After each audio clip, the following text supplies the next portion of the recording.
Stand up, New York Giant fans. We are back. Regular season is going to start in 2 weeks from Sunday. Yes, sir. Our preseason game in just 2 short days against the New York Jets. Yes. Giants and Jets had some joint practices this week. We got some injuries. We'll talk about that. Our boy Colin Johnson in trouble, obviously out for the year, and his old Jolari seems like he suffered a minor setback. Sounds like he'll be back, by the start of the regular season, though. So we'll talk about that, some of the things we're looking forward to watching in this preseason game, and most importantly, talk to the chat. But Baddog, what's going on, man? I believe they're erecting a statue of Davis Webb as we speak.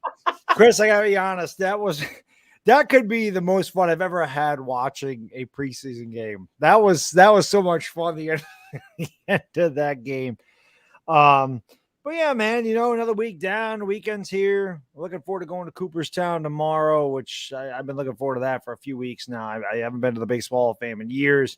Looking forward to it. We're going to try to do a little vlog from there. I don't know how the Wi-Fi is going to be, but you are allowed to record in the Hall of Fame. So I thought that'd be pretty cool to kind of show off some stuff off for the baseball fans. I've never seen it before, but yeah, man, I don't know where you want to start. For me, the injuries. It's honestly depressing. When I found out Colin Johnson was out for the year, honestly, it hurt my heart. I was rooting for this kid. I'm a big Colin Johnson fan. He was having such a great camp, and Dable had come out, and I had a video talking about how he was kind of calling out the first string receivers, and the audio got screwed up. So I just kind of did a live, but didn't really get to talk about it. How he said, Bachman, Sills, and Johnson are not just fighting for positional spots. They could be fighting for like real reps. Like he was kind of putting the first string guys on notice, or maybe just really giving these guys kudos, because we know Sills and Bachman and Colin Johnson have played really well. It just sucks that he got hurt. It sucks. At least Thibodeau's just 3 to 4 weeks. Darian Beavers, obviously, that sucks. And yeah, Zizo Ojulari, it could have been a lot worse. The injuries they're depressing, man. There's nothing you can do about it. It just sucks. Year in and year out, it seems like we are stuck behind the 8 ball of injuries before the season even gets going. And it just sucks. I just wish we could field a healthy team at least to week 1. So that's just my thoughts on it, man. The Colin Johnson thing really, like I said, it really hurt my heart. I was really rooting for that kid. Yeah, I think a lot of us were. He was having a really good camp. I went to the first couple of practices. He made a couple of great catches. Looked good in the preseason game. So it's just disheartening to see him go down with an injury. He definitely was on track to make the team. Yeah. Is it something that I think is going to derail the season? No, it's the same thing for Darian Beavers. I don't think that's going to derail the season, but you want to see these guys get an opportunity to make this team and see if they can make an impact in a rebuilding season with 2 young players. Yeah. But yeah, it just seems like the Giants continue to have bad luck in the injury department, and hopefully we get out of this game tomorrow healthy. And we don't have any injuries to some of the, the key players. Obviously, last week we all held our breath with Kayvon Thibodeau, who looks like he's probably going to miss at least a week, if not 2. I think at the latest he'll be back for the Cowboy game based on the timeline. I'm hoping he's back sooner than that. Obviously, we're going to need him against Carolina, but we'll have to wait and see as far as that goes. And obviously, Colin Johnson, man. Colin Johnson sucks. It's horrible news. But let's say hello to a couple people in the chat, and Lemieux, too. That guy, I should have said that. That's important because we're really thin on that interior offensive line. And news came out today that he may take longer than initially anticipated to get reinserted into the starting lineup. So we were already thin on the interior to begin with. And now Shane Lemieux looks like he's going to be derailed for a bit longer. But let's say hello to a couple people in the chat. Amazing guy, Davey Anonymous. Thanks for popping in. Spaz out. Little Bulldozer. Luann in the chat. Andrew Christopher in the chat. Jack Sports in the chat. What's going on? Alex, what's going on? Anthony DeSantis. David L. Stand up, new member. Welcome to Squad, man. What's going on? Bill. What's going on? Dad. What's going on? Don Data. Alex Liptak in the chat. Jack Sports in the chat. Rudy T in the chat. Spencer in the chat. What's going on? Thank you guys for being the best supporters on YouTube. Giants getting set in 2 days. We'll be live on the channel. Game's an early game at 1 o'clock when they take on the New York Jets. We'll see how long the starters play. The one thing that I will say, Bad Dog, before I get to a couple of these donations, the one thing I will say that I liked hearing, and I don't know how long the Giants are going to leave the starters in there, that the Jets are going to be playing their ones, which is good because this is going to be the first time all year in preseason that the Giants will get to go up against the ones. The other encouraging thing that came out in the joint practices between the Giants and the Jets, the offense reportedly has looked really good against the Jets defense in that one practice that they had. I think Jones was 15 to 16. Again, it's practice. I'm not going to go crazy, but the more we're hearing, and in last week's preseason, we're hearing good things. It feels like the offense is starting to get on the same page with this scheme, and they've looked better progressively throughout camp. So that's something to take into week 3 of the preseason, and hopefully they start off looking, pretty comfortable in that scheme week 1 against the Tennessee Titans. I agree. And Daniel Jones fans, have no fear. I've already recorded a video that will be uploaded tomorrow about how good Daniel Jones was in practice. So have no fear. I will talk about that. Like I said, it'll be uploaded tomorrow. I recorded it this afternoon when I got home from the gym. I just don't like that. I'm trying to do like one video a day. So no, have no fear, guys. It's in there. It's coming. It's coming. So that's good to hear because we want the offense to get better. We need the offense to be good, and you want a nice balanced attack. I didn't know what Dable was going to do, but it does seem like he's going to play the starters. I saw a list of guys that aren't going to play.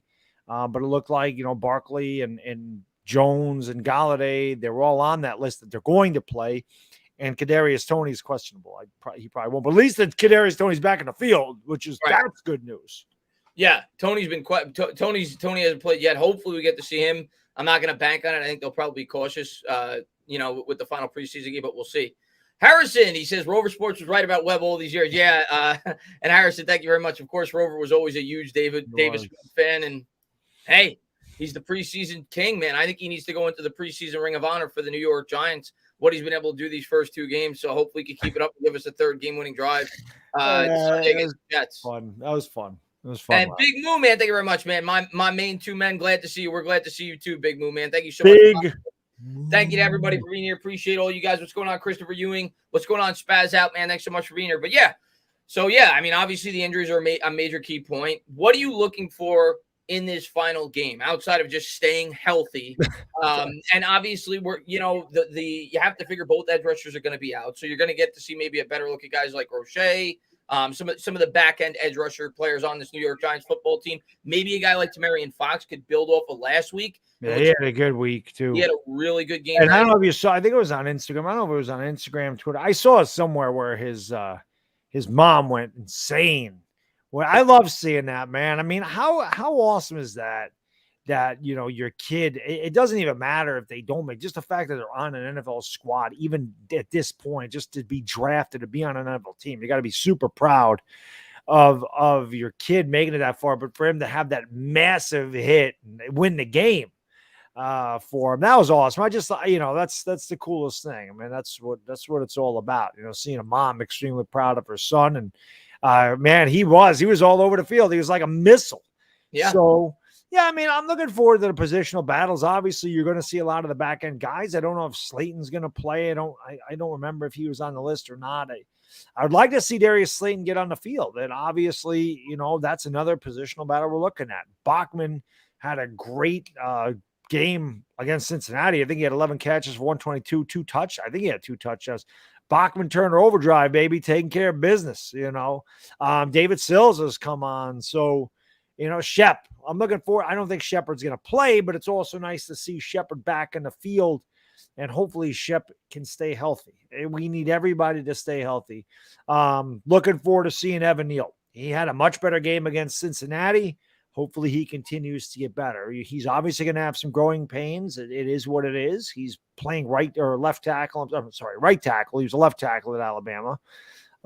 Just looking forward to him getting better and getting used to playing with the offensive line. And, I want to see the rookies out there. I want to see them get better. I'd like to see some more of Wan'Dale Robinson, see what he could do. And, like I said, Chris, really just looking to stay healthy, but I want to see Daniel Jones continue to grow. I want to see the pocket awareness. I want to see him build off of what he did against Cincinnati.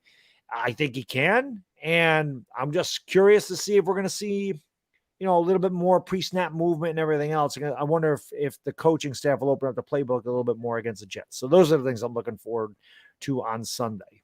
Yeah, the offensive line, I think you hit it on the head. I think that's the unit that I'm most excited about off of last week. That was the biggest positive I took out of it. Specifically, Evan Neal looked a lot better. So I'm hoping we get to see a bit more of them playing together, hopefully for at least a quarter and a half. But the interior is still really banged up, so they're gonna Yeah. have to mix and match there. But hopefully, Evan Neal continues to improve and gives us a bit more confidence going into week 1, and he's finally going to go up against the first team defense, which he hasn't Yep. done yet. So we'll get at least a pretty good test going up against the Jets edge rusher this week, depending on how long he stays out there. But you want to see the line continue to improve. King, man, I saw you post this in the chat, and it's a good point you bring up. We'll see. I mean, I still think it's possible the Giants went out there and signed a lot of wide receivers, and Slayton does make a lot of money for a 5th or 6th wide receiver. But the fact that Colin Johnson has now gone down, yeah, it leads me to believe that there's a very good chance that Slayton's going to make this team. But I still would not be surprised if he's cut. I wouldn't be surprised at all if he's cut, to be completely honest with you, King. But we'll have to wait and see. I think it definitely upgrades the possibility of David Sills making it. We heard the comments that came out from Brian Dable. He was included in that comment you were talking about with Colin. Yes. He said, don't expect these guys just to make the team. Expect these guys to potentially get real reps in the regular season. And Sills has looked good. He looked really good in the practice against the Jets as well, along with the preseason game. So I think David Sills is almost a lock outside of, hope, knock on wood, he stays healthy in this final preseason game. Right. I think Sills is a near lock to make this team for the New York Giants this year, which is great. He's been a guy that's been fighting and competing to try to make this roster for years. I think Slayton will make it at this point, but by no means do I think it's a lock. Mainly due to the fact that he makes $2.5 million. Right. I agree. For a 5th wide receiver. So we'll see. It's also good with Sills because I know a lot of fans like David Sills, and I know they were rooting for Sills to make the team last year because he's had some pretty impressive, camps. But yeah, it does look like he's going to make it this year. And it's not by default. I mean, David Sills has played very well. And if he does make a roster spot, which, like you said, I think he's got a really good chance, he's earned it.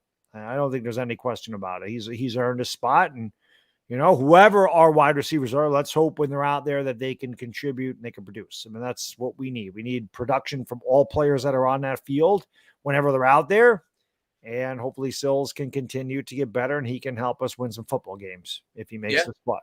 Yeah. I'm looking forward to it. And Goblins, man, thank you for being a member for 8 months. Says playing Madden 08 right now is the Giants' best version of the game ever made, in my opinion.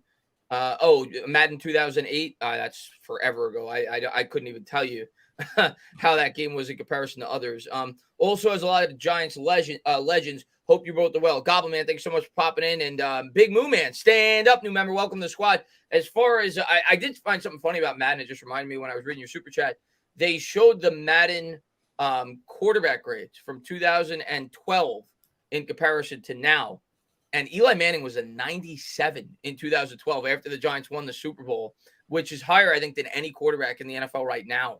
I could be wrong on that, but I guess they've gotten a lot more stingy with their grades. But he was actually the 3rd or 4th highest graded quarterback in the NFL in Madden. Not that it means anything, but in 2012, after the year that he had. And I said, well, yeah, he was one of the best quarterbacks in the NFL that year. Yeah. So in 2008, the Giants were the best team in football before Burris had that accident. So that is why Madden 08 would be awesome, because the Giants are the best team in football.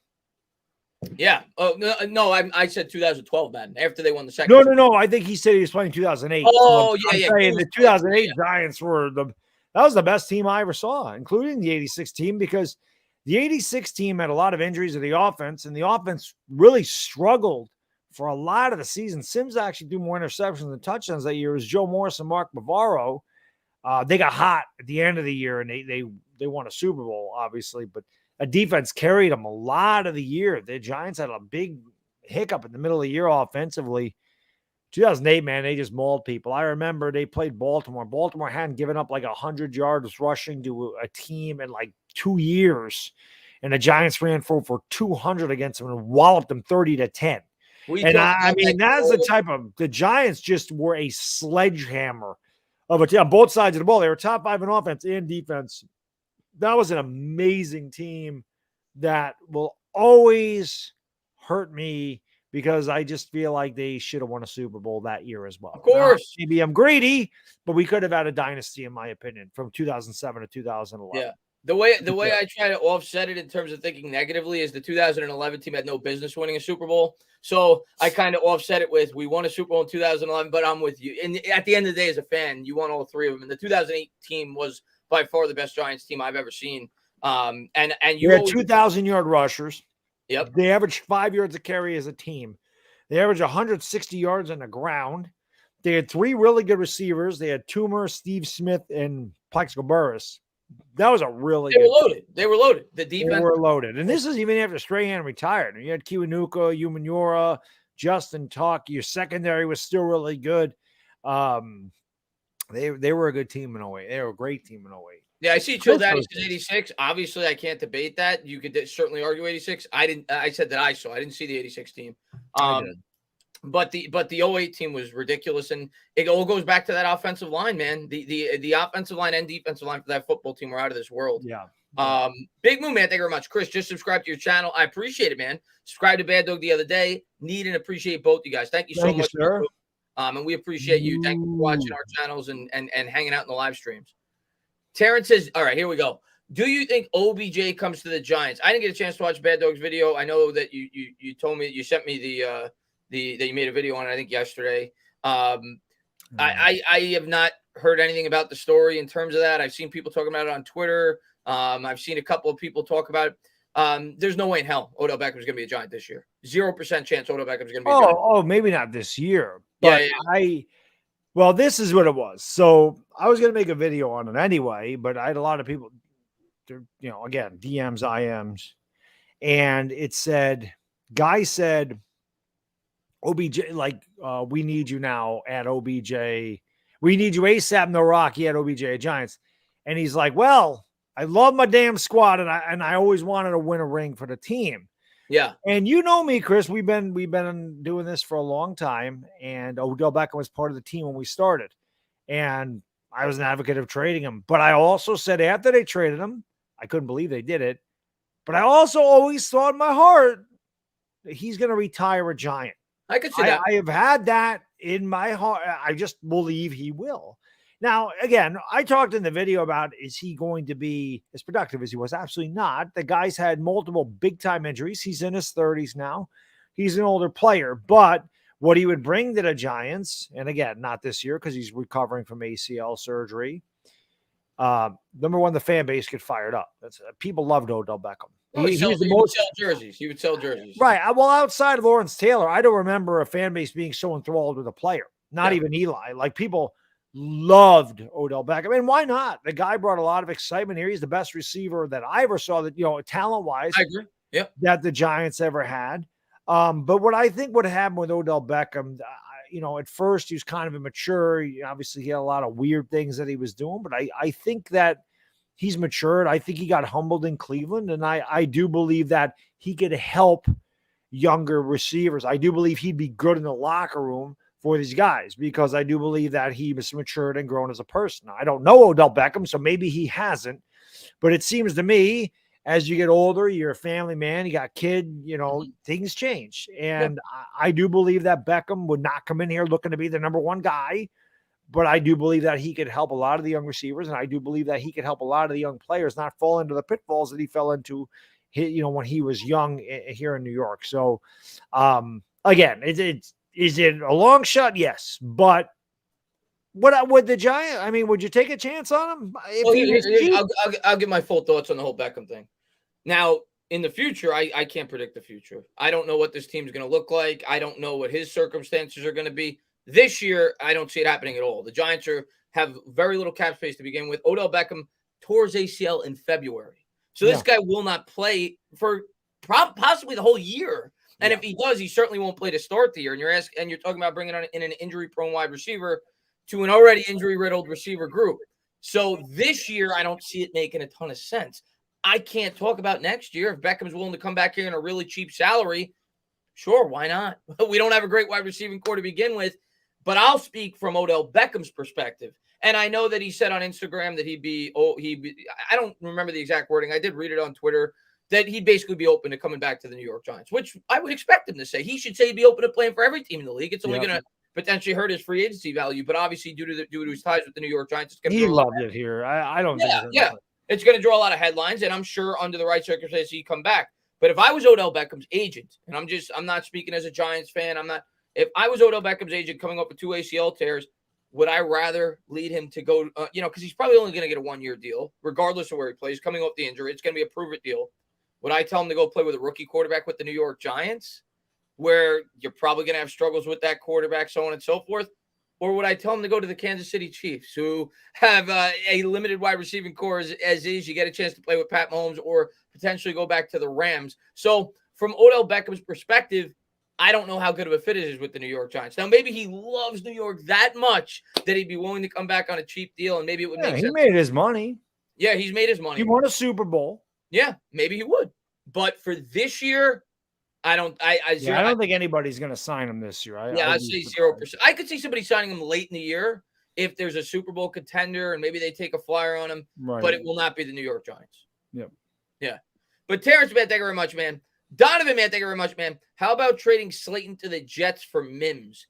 I've seen people bring that up because Denzel Mims, I think, requested a trade away from the New York Jets. Mims was a guy we actually both liked on draft night out of Baylor. And even though I know you say that typically Big 12 receivers don't usually succeed in the NFL. But we both thought he went a lot later than we thought he would. I thought he'd be a first-round pick. Yeah, we thought the Jets got good value with that pick. I mean, listen, I wouldn't be opposed to it. I know he struggled since he's been a Jet. He's young, though.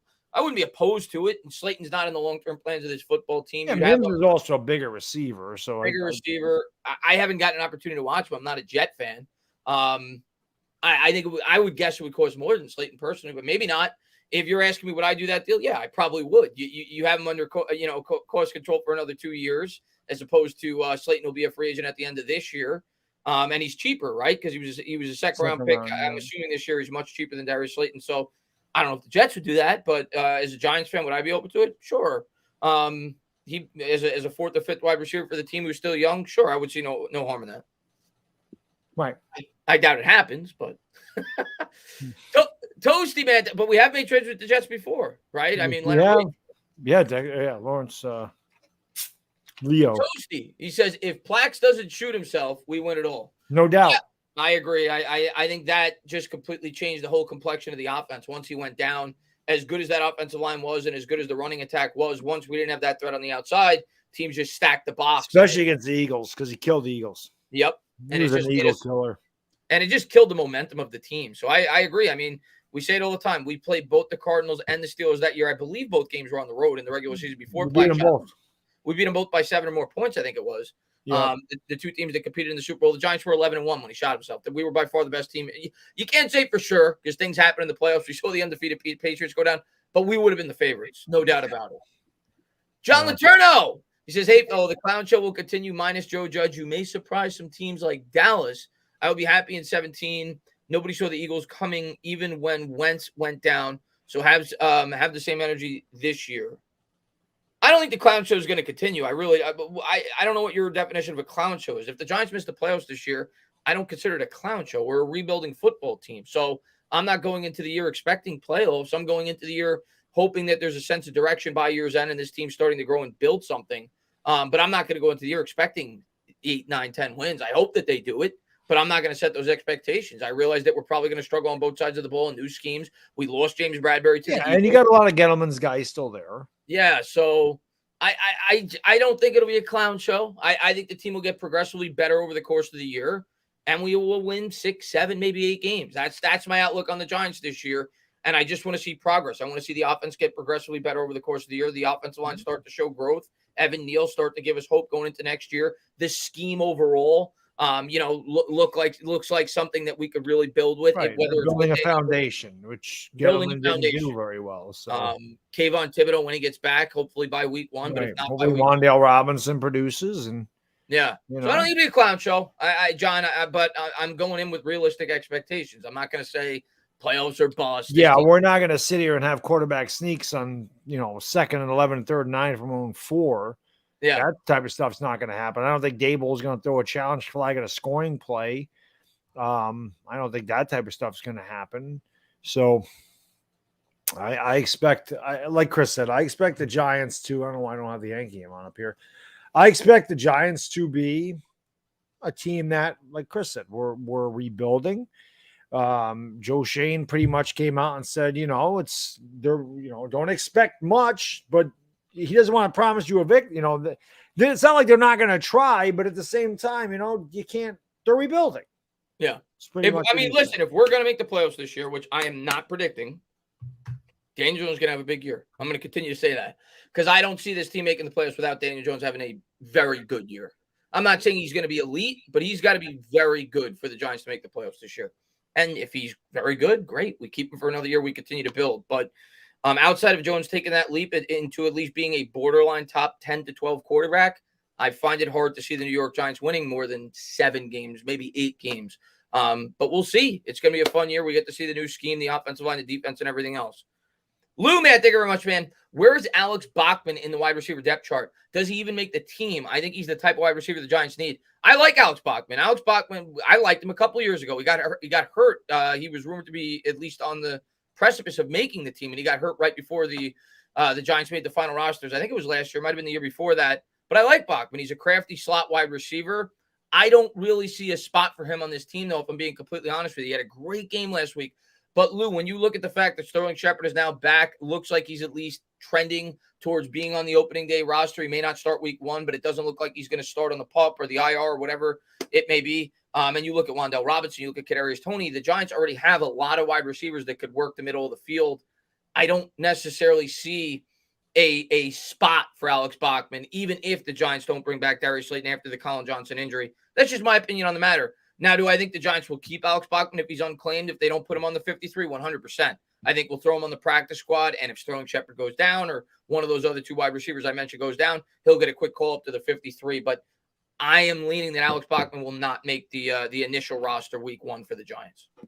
Yeah, I would be surprised if he makes the roster to start, but I don't. Yeah, obviously he's not going to get cut or anything. I mean, I think they'll keep him there. If a team could claim him though. That's true too. You know, you look at like Dallas, for example. They certainly could use some wide receiver help. But, there's some competitive teams out there that could claim him. But if he's unclaimed, I definitely think the Giants will bring him back and put him on the practice squad. Right. Bill, man, what's going on, man? Hate to say it, but this season may be another ugly one. Just hoping to finish strong and feel good about Brian and Joe's leadership going forward.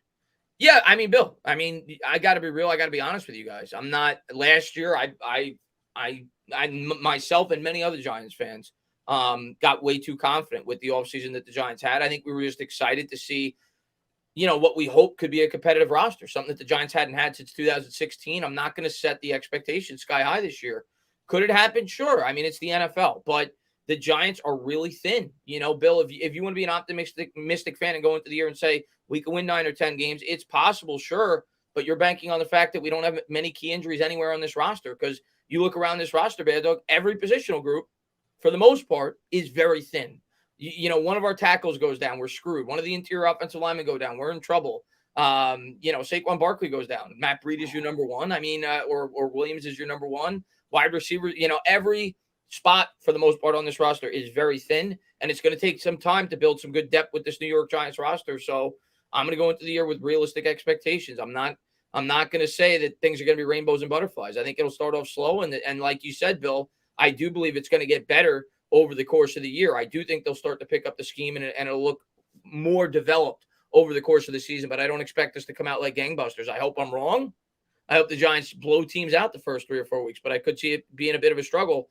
The one bit of good news is, if you're trying to look at it from a glass half full approach, is we have a pretty weak start of the schedule. We have two of our first 4 games are very winnable. We talk about how our quarterback's unfamiliar in the scheme. Baker Mayfield's unfamiliar in the Panthers scheme, and the Panthers aren't that great of a team. We beat them last year. So, and then of course the Chicago Bears may be the weakest team in football. So you look at that, you look at the Dallas Cowboys, Baddog. Dallas Cowboys now missing their left tackle. They're missing 2 fifths of last year's starting offensive line. They're missing Gallup in that game. Obviously, their entire offense is going to look completely different this year. You figure Zeke won't be quite the same. He'll probably start to regress like he's done over the last couple of years. So there may be some opportunities for the Giants to pick off a win that you may not have expected early on. But I do think it'll be a bit of a rocky start. But like Bill said, I think this team will get better over the course of the year. Yeah, I agree. And that's the whole thing. Like Chris said, you don't want to, you can't come in with these expectations that the Giants are going to get it from week 1. They're going to blow everybody out. Like you said, it'd be great. It'd be great to beat the Titans. I'd say, that's a winnable game. It's a lot easier said than done. Yeah. If you stop Derrick Henry and you win the turnover battle, you can beat that team. There's no A.J. Brown there anymore. Ryan Tannehill is not Aaron Rodgers. He's not Pat Mahomes. They don't have an explosive offense. And a guy like Wink Martindale could frustrate Ryan Tannehill if the Giants can get them in third and long and maybe force some turnovers. And if we get the ball in plus territory and we can run the ball a little bit and not make the mistakes, we have a possibility we can win that game. I'm not saying we're going to, but it's winnable. I do believe that we can win that game. And then you got Carolina, which I definitely think we win that game. Yeah. We got the Bears early on. I think the Bears are the worst team in football. We should win that game, to be honest with you. Yeah. So, yeah, I mean, I expect the Giants to, like Chris said, I think our schedule starts off weaker and gets stronger because we should get stronger as the year goes on. But if the Giants can find a way to win a couple of these games, you know, I say it all the time. WBC, man, hashtag WBC. Winning builds culture. You win a couple games, you get that confidence. Confidence goes away for a professional athlete. The Giants are going to stop saying, "Oh God, here we go again." Instead, they're going to sit there and go, you know we can do this. We've done it before. We're going to win this game. So, yeah, that's the way that's the way I look at it. So, 1 week at a time, we'll, our outlook on the season could feel completely different after week one. So let's see how they look going up against the Titans. If you want to think about it optimistically, we have the element of surprise. Nobody knows what this offense is going to look like. There's no tape for this offense. We'll see. We'll see how they perform against the Tennessee Titans week one. Ethan, man, thank you very much. Golladay and a third for Roquan Smith. No chance in hell. There's no way. Nobody's looking to voluntarily take that Kenny Golladay contract. And the other thing I'll say is with all the injuries we have at the wide receiver core, we probably can't afford to trade away Kenny Golladay. As bad as underwhelming as he's looked, but nobody's taking that contract. Nobody's taking that contract. He's with the Giants this year. You're not going to trade Kenny Golladay, even though we would have to eat a lot of the money. But from that standpoint, it doesn't make a lot. You might as well keep him at that point. Yeah. So he's going to be a Giant. Kenny Golladay will be a Giant this year. He will not be traded. And I don't see the Giants going out there and making a big splash for a guy like Roquan Smith. Because Roquan's a free agent at the end of the year too. At the end of the year, the Giants are looking to rebuild. They're going to draft their linebacker. That's what they're going to do. Or sign one in free agency of their choosing. But I don't see them making it. They could sign Roquan next year if they wanted to. Yeah, that's not happening. We're not trading for Roquan Smith, and nobody in the NFL is going to trade for Kenny Golladay. It's just not happening. But hopefully he's a big part of the season too. And I know a lot of Giants fans are down. He's a huge part of the season. Yeah. And I know a lot of Giants fans are down on him, rightfully so. The guy caught 0 touchdowns last year. He's making $72 million. He's looked lackluster in camp at times with his route running and everything else. I get it. Yeah. And he's going to have a lot of pressure this year. But if we're going to surprise people, Kenny Golladay is going to be a big part of it. We need him. We need the Detroit Lions version of Kenny Golladay. That's what we need. We need the guy that led the league in touchdown receptions. We need the guy that averaged over 17 yards a reception. Yeah. We need that. We need that Kenny Golladay to be here, not the one that was here last year. And maybe Joe Judge's crap and Jason Garrett's crap had a lot to do with that. But again, he hasn't looked good in camp.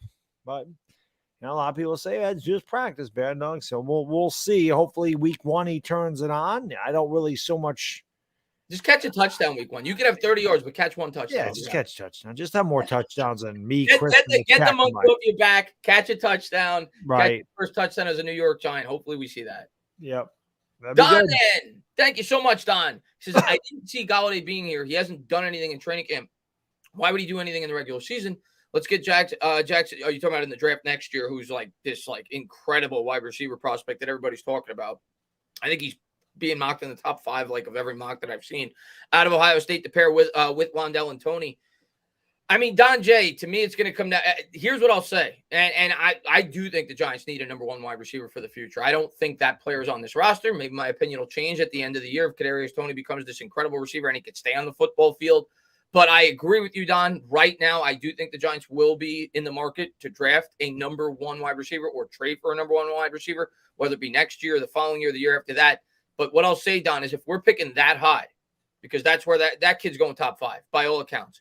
If we're picking that high, we're taking a quarterback. Great. If you're picking top 5 in a strong quarterback draft class, you're not taking the wide receiver. You're especially that they didn't give Jones the 5th-year option. We will be drafting our quarterback. Yeah, if we're taking anybody top 5 out of Ohio State, it's C.J. Stroud. Yeah, I don't see us taking a wide receiver in the top 5. Now, Don, if we are picking in the 15 to 20 range, I could definitely see us taking a first-round wide receiver. I would definitely open that up as a possibility. But if we're picking top 5, I think we take the quarterback. And then in the following draft, I think it's very possible and probable that we may take a first-round wide receiver if we don't spend on it in free agency. So I definitely think that's a need long-term, and I think the Giants are going to continue to address that offense as much as they possibly can, knowing that they're going to have to structure this team potentially around and probably likely around a rookie quarterback. You want to give him as good of a situation as you possibly can. But next year, if we're picking that high, I don't see us taking a wide receiver. Yeah, you definitely want to build for a future quarterback because Lord knows they didn't do it for Daniel Jones. So, that you want to, if it's not Daniel Jones, and even if it is, whoever the hell the quarterback is here next year, you want to give them the best possibility, to Holy succeed. crap. So. I just saw it. I mean to cut you off, Baddog. I just saw it in the chat. I went on this stream completely depressed because the Mets blew a big lead in the ninth. I saw somebody in the chat. I think it was Beef just say that the Mets won. Mets won 7-6. They were down 6-4 in the eighth after Michael Gibbons gave up 3 runs. So good win by the Mets, even though it was against the Rockies. So good comeback. I didn't mean to cut you off, Baddog. No, I was pretty much done anyway. Yeah, I was just excited. I saw it in the chat. Big Moo! He says we're stuck with Galladay, at least for this year. Go away. That's how he spelled it. He's here. And if he has a pretty good year, I think he's here again next year. Because if you look at the contract, Baddog, you only save $6.5 million. And look at the wide receiver market. We say this the last couple of streams. The wide receiver market is becoming like the quarterback market. It is. It's so crazy. You look at the Galladay contract. If he produces 6, 7, 8 touchdowns, it gives you 800. It's a bargain. You're like, okay, that's close to market value. We'll $18 million is cheap if he turns into a number 1 wide receiver. So a lot of whether or not he'll be back the following year, I think, depends on his performance this year. Obviously, if he does what he did last year, he's gone. But I could definitely foresee a scenario where he comes back for 1 more year. I don't think he sees the totality of that contract. I think he'll be cut after 2023 no matter what, based off the savings and the fact that he'd be, on the wrong side of 30 at that point, and we're looking to rebuild this football team and get younger. But I could see him back next year as well, potentially. But he's definitely here this year. Tiana, I think we're going to surprise people this season. I sure hope you're right. I sure hope you're right, Tiana. I saw Bobby Skinner today posted on Twitter because at Giants Fan Fest, he asked all the content creators what their record predictions were going to be of the team. He had me at 7-10. There were a couple of guys that had us at 9-8. I said, I pray they're right. I would love to have us win 9 games this year and surprise and shock the world. I'm going with Vegas. Vegas has us right around 7, and that's where I'm going to have us. I think we'll win some games that you may not expect. We'll also probably lose a game or 2 that you may not expect. But in the end, I have us right around 7. But I hope you're right. I hope they surprise. They win 9, 10 games, make the playoffs. Can I convince myself as a fan if I'm trying to be as at least somewhat biased? Yeah. I look around the division. Washington does not thrill me. I don't think they're anything special, especially now that Chase Young is hurt. Dallas, like I said earlier, Baddog, let's be honest. And let's see how this team looks the first 2 weeks, and let's see how Dallas looks the first 2 weeks. But would you be shocked at this point in time if I told you week 3 with all the injuries that Dallas has that we could upset them week 3? I'd love to beat them. Home? Screw them. I wouldn't be shocked. I'm picking Dallas, but I wouldn't be shocked if we beat them week 3. I would love to beat them. I'd love it. I'd love it. If we only win one of our first 3 games, I hope it's against Dallas. Oh, please. Please. But yeah, I mean, if the Giants get off to a good start, then I'm going to start to believe, hey, maybe we got something special here. But if they get off to a rough start, then it's going to be like, oh, here we go again. Let's just get better throughout the year. So, yeah, we'll see. And John Baddog, I'm happy the Yanks took down the Mets. And Stella Chris with Harper coming back. And if we make the wild card, should the Mets worry about my Phillies and Braves? I'm definitely worried about the Braves. I'll tell you that right now. I'm not too worried about the Phillies, if I'm being honest, because we've owned you guys all year. We're 9-0 against your top 2 starters. But obviously, Bryce Harper changed that a bit. We don't have a good lefty reliever. The Phillies are getting a bit hot. If we win the division, which I'm still hoping that we do, we're not going to play the Phillies. I see you guys getting either the 4 or 5 seeds. So the only way we would play you guys is in the NLCS. And at that point, I welcome it because I'd much rather play you guys than the Dodgers. So I'm not too concerned with the Phillies. Now, if we get the wild card, that changes if the Braves beat us in the division. But I'm definitely concerned with the Braves. The Braves, I would say since June 1st, the Braves are probably the best team in baseball. That includes the Dodgers. That's how good they've been. So I I want don't know. The Dodgers haven't lost at all. but they're at least on par with the Dodgers since June 1st. Because you go back and look, they are. Listen, the Braves are tough. I mean, there's no question about that. I'm just glad Aaron Boone needs to punch the table more often. I think that works. They've won 4 in a row since. I don't even know what the hell to make of the Yankees. I really don't. The Yankees should win this division. They've had a big lead, even with all these struggles. Nobody really was able to catch up to them because the AL East beat up on each other.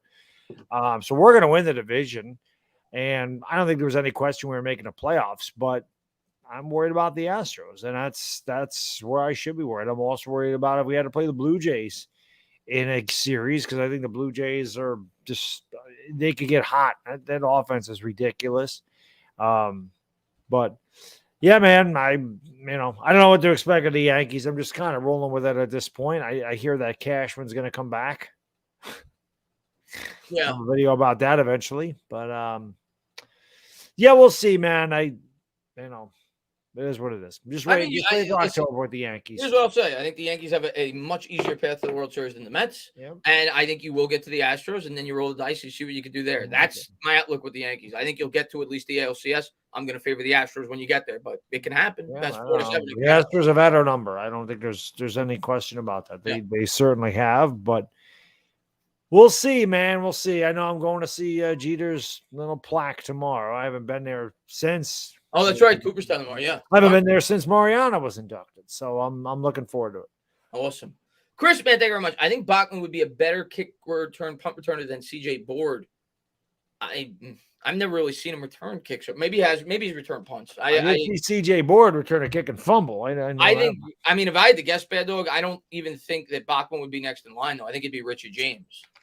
Because Richie James has been a kick and punt return in the NFL on a 53-man roster for the 49ers, and I think he's more explosive than Bachman. So if it's not going to be Board, I think it'll be James. And I do think James is making this roster. So, yeah, I don't think Bachman will make it because of specials. He did have a really nice special teams tackle, though. We talked about that. Yeah, he did. Listen, I'm just telling our special teams hasn't done a lot this year. Yeah, good point. I'm rooting for the guy. I think he's got at least a small chance to make the team, but I don't see it. I think, if anything, we need another guy on the outside, especially with Colin Johnson going down. Yeah. That boy, Tyler, man, thank you very much. I know it's very, very early, but if Shane and Dable can't turn the team around, I might lose all hope for this franchise. I don't blame you, man. We're getting to that point. Yeah. It's been rough the last 5 years, but I'll be honest with you, Tyler, I think that they have a right. This you got a young head coach, you got a young offensive coordinator, you got a young assistant GM and a GM, guys that have a 21st century mentality when it comes to building a football team, guys that are, not relics and understand what it takes to win in modern day NFL. So I do feel like we're moving in the right direction. Somebody mentioned it in the stream last week that says, they said feels like we have a really good coaching staff, and I agree. So we'll see. I mean, the thing is, Tyler, we have to find out who the future quarterback is, right? That's it. So that's what it's going to be. Well, we're going to see who they hitch their star to. That could be Daniel Jones. That could be a free agent. That could be C.J. Stroud or Will Levis, Anthony Richardson, somebody of that nature. But wherever Shane and Dable, whatever they hitch their star to as far as the future quarterback for the New York Giants goes, I think that's going to go a long way in telling us if they'll be successful or not. Yeah, that's what it comes down to. I'm never going to – Tyler, I don't blame you for feeling that way. It's been dark. It's the darkest time since I've been watching the Giants by far. Me too, and I'm old.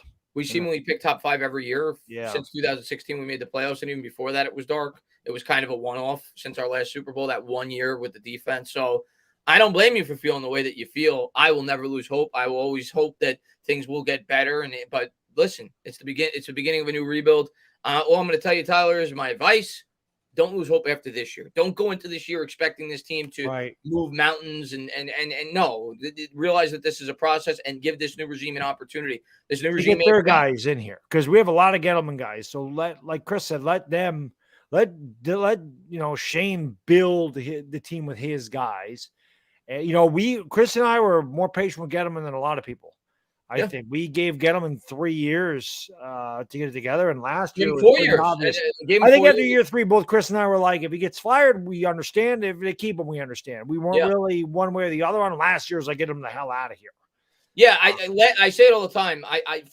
There were definitely some moves that you shook your head, but for the most part, at least I could kind of see where he was going with what he was trying to do. It didn't work, everything he did. Last year's draft, he lost me. Going into the year, he lost me when he didn't address the offensive line at all. And that's where he lost me. In terms of being like maybe this could work out. I had a lot of doubts after the draft last year in terms of the long term. You had to go in with some hope because of their big spending in free agency, but I didn't understand the way that he was building the team last year. But it is what it is. If I gave Dave Gettleman 3 or 4 years, you'd bet your ass I'm giving Joe Shane 3 or 4 years. So there's a process. At the end of the day, it's going to come down to the quarterback. Listen, you go back and look. Gettleman may have made some good moves here and there. Andrew Thomas looks like he's going to be good. McKinney looks like he's going to be good. I look at Evan Neal as a Gettleman pick almost because we traded down and we got Neal with that pick, and you and I could have made that pick. So he left us with Evan Neal. He left us with Xavier McKinney. He left us with Andrew Thomas. Yep, one good one there. That'll be worn Sunday. There was a couple pieces here and there. Azeez Ojulari. But at the end of the day, Bad Dog, if you miss on the quarterback, which hopefully didn't, hopefully this new regime turns Daniel Jones around and becomes the next great quarterback. But if you missed on the quarterback, you failed as a GM. That's it. When you spend a high draft pick on him. So right. You just see the same thing as Saquon Barkley. You take a running back number 2 overall, and if Barkley isn't back with the Giants, he definitely missed on that one too. That's what I'm getting back to the point. That's what this is going to come down to for the new regime. Whichever quarterback they pick, if they don't stick with Daniel Jones, if they draft a quarterback next year, the year after that, whenever it is, that guy's got to succeed. Yep. And it's going to come down to how they build the team around him and which quarterback they bring in here and whether or not he fits what they're looking to do. But that's whether or not they're going to succeed or fail. Period. And we got to give them that opportunity. Big move, man. Thank you so much, man, for the $1 donation, man. I really appreciate it, buddy. You're the man, dude. And let's see. Tuto says, salute dates and Bad Dog. Drop by your office to pay our proper respects. And for all Giants fans around the world, slap all the stinky boys loses out the door. Signature super chat. What's going on, Tuto, man? That's right. Tuto. Good to see you, man. Hope you're enjoying your Friday night. Chris Peace, stand up. Bad Dog and Tana. Let's go 17-0.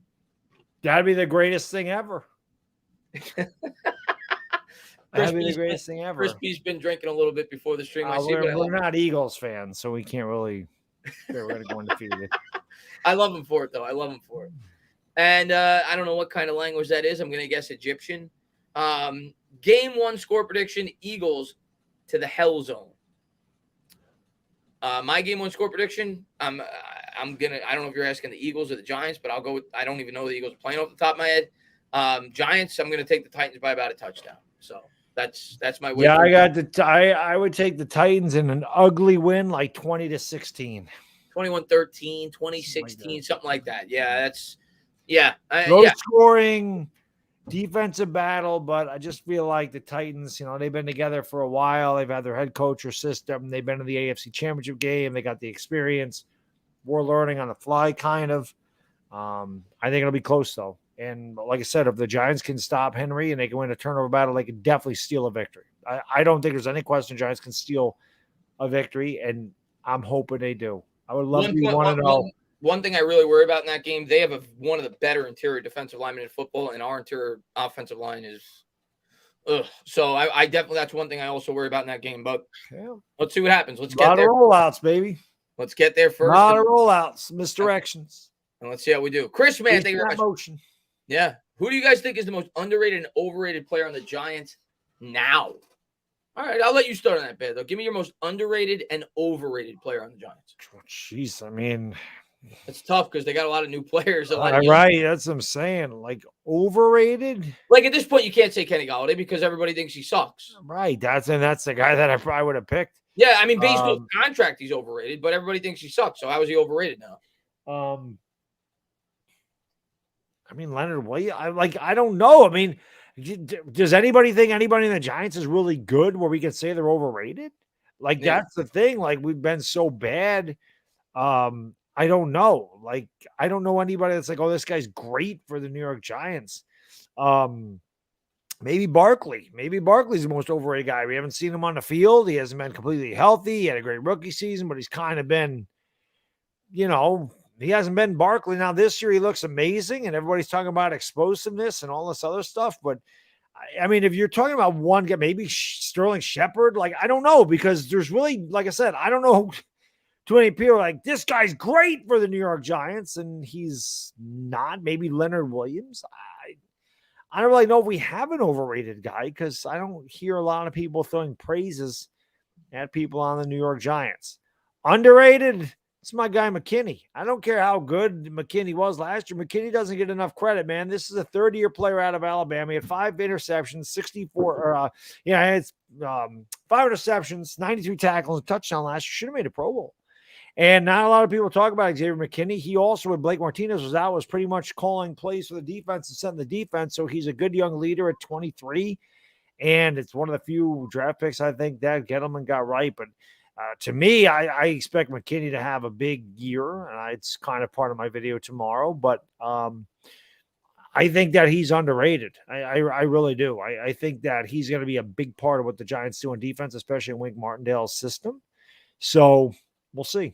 You can also say maybe people are going to hate me for this answer, but I have to give a name. And Saquon Barkley is certainly a fair one to give in terms of overrated. And I'm wearing his jersey. I'm a big Saquon Barkley guy. I think Barkley is going to have a big year. That has been my bold prediction. But anybody that's saying Saquon Barkley, I completely understand, mainly due to the fact that he's been hurt. I'm going to give you a name. And I don't think I saw anybody say it in the chat. And my mind could change on this player like that. Thibodeau. He's very young, just like every other player on this roster. Kadarius Toney. I'm going to say Kadarius Toney, and he could be great this year. And I see the explosiveness, and I see the ability. The guy hasn't been able to stay on the field. He was hurt for a majority of last year. He's already been hurt this year. And he had one incredible game last year. One, in which we were all blown away. A lot of it in garbage time against Dallas, if we're being fair. People are going to hate me. He had a good game against New Orleans. I have to give a name. And I like Toney, and I think Toney can be very good. But do I think some Giants fans are jumping the gun on him a bit before they should? Yeah. So that'll be my answer. I'll go with Toney. Most underrated. Most underrated. McKinney's a good answer, but I'm going to give you a different one because that's what you gave. Most underrated. That's tough. But I would say Adoree Jackson because I feel like some fans hate on him a bit, but I don't love him as a cornerback one, and I could see him struggling a bit this year, so I'm not going to say him. Blake Martinez is a decent answer. I saw somebody say that in the chat, but he's coming off an injury, so again, I don't know how he's going to perform this year. Dexter Lawrence. Dexter Lawrence isn't bad. If I take contract out of it, which is hard to do because he is overpaid, I think some fans actually underrate Leonard Williams. I think he is a very good player. But factoring in the contract, he's not underrated. Right. So it's tough. It's tough. I'll go with McKinney. I'll share the same answer. I think it's the easiest answer to give.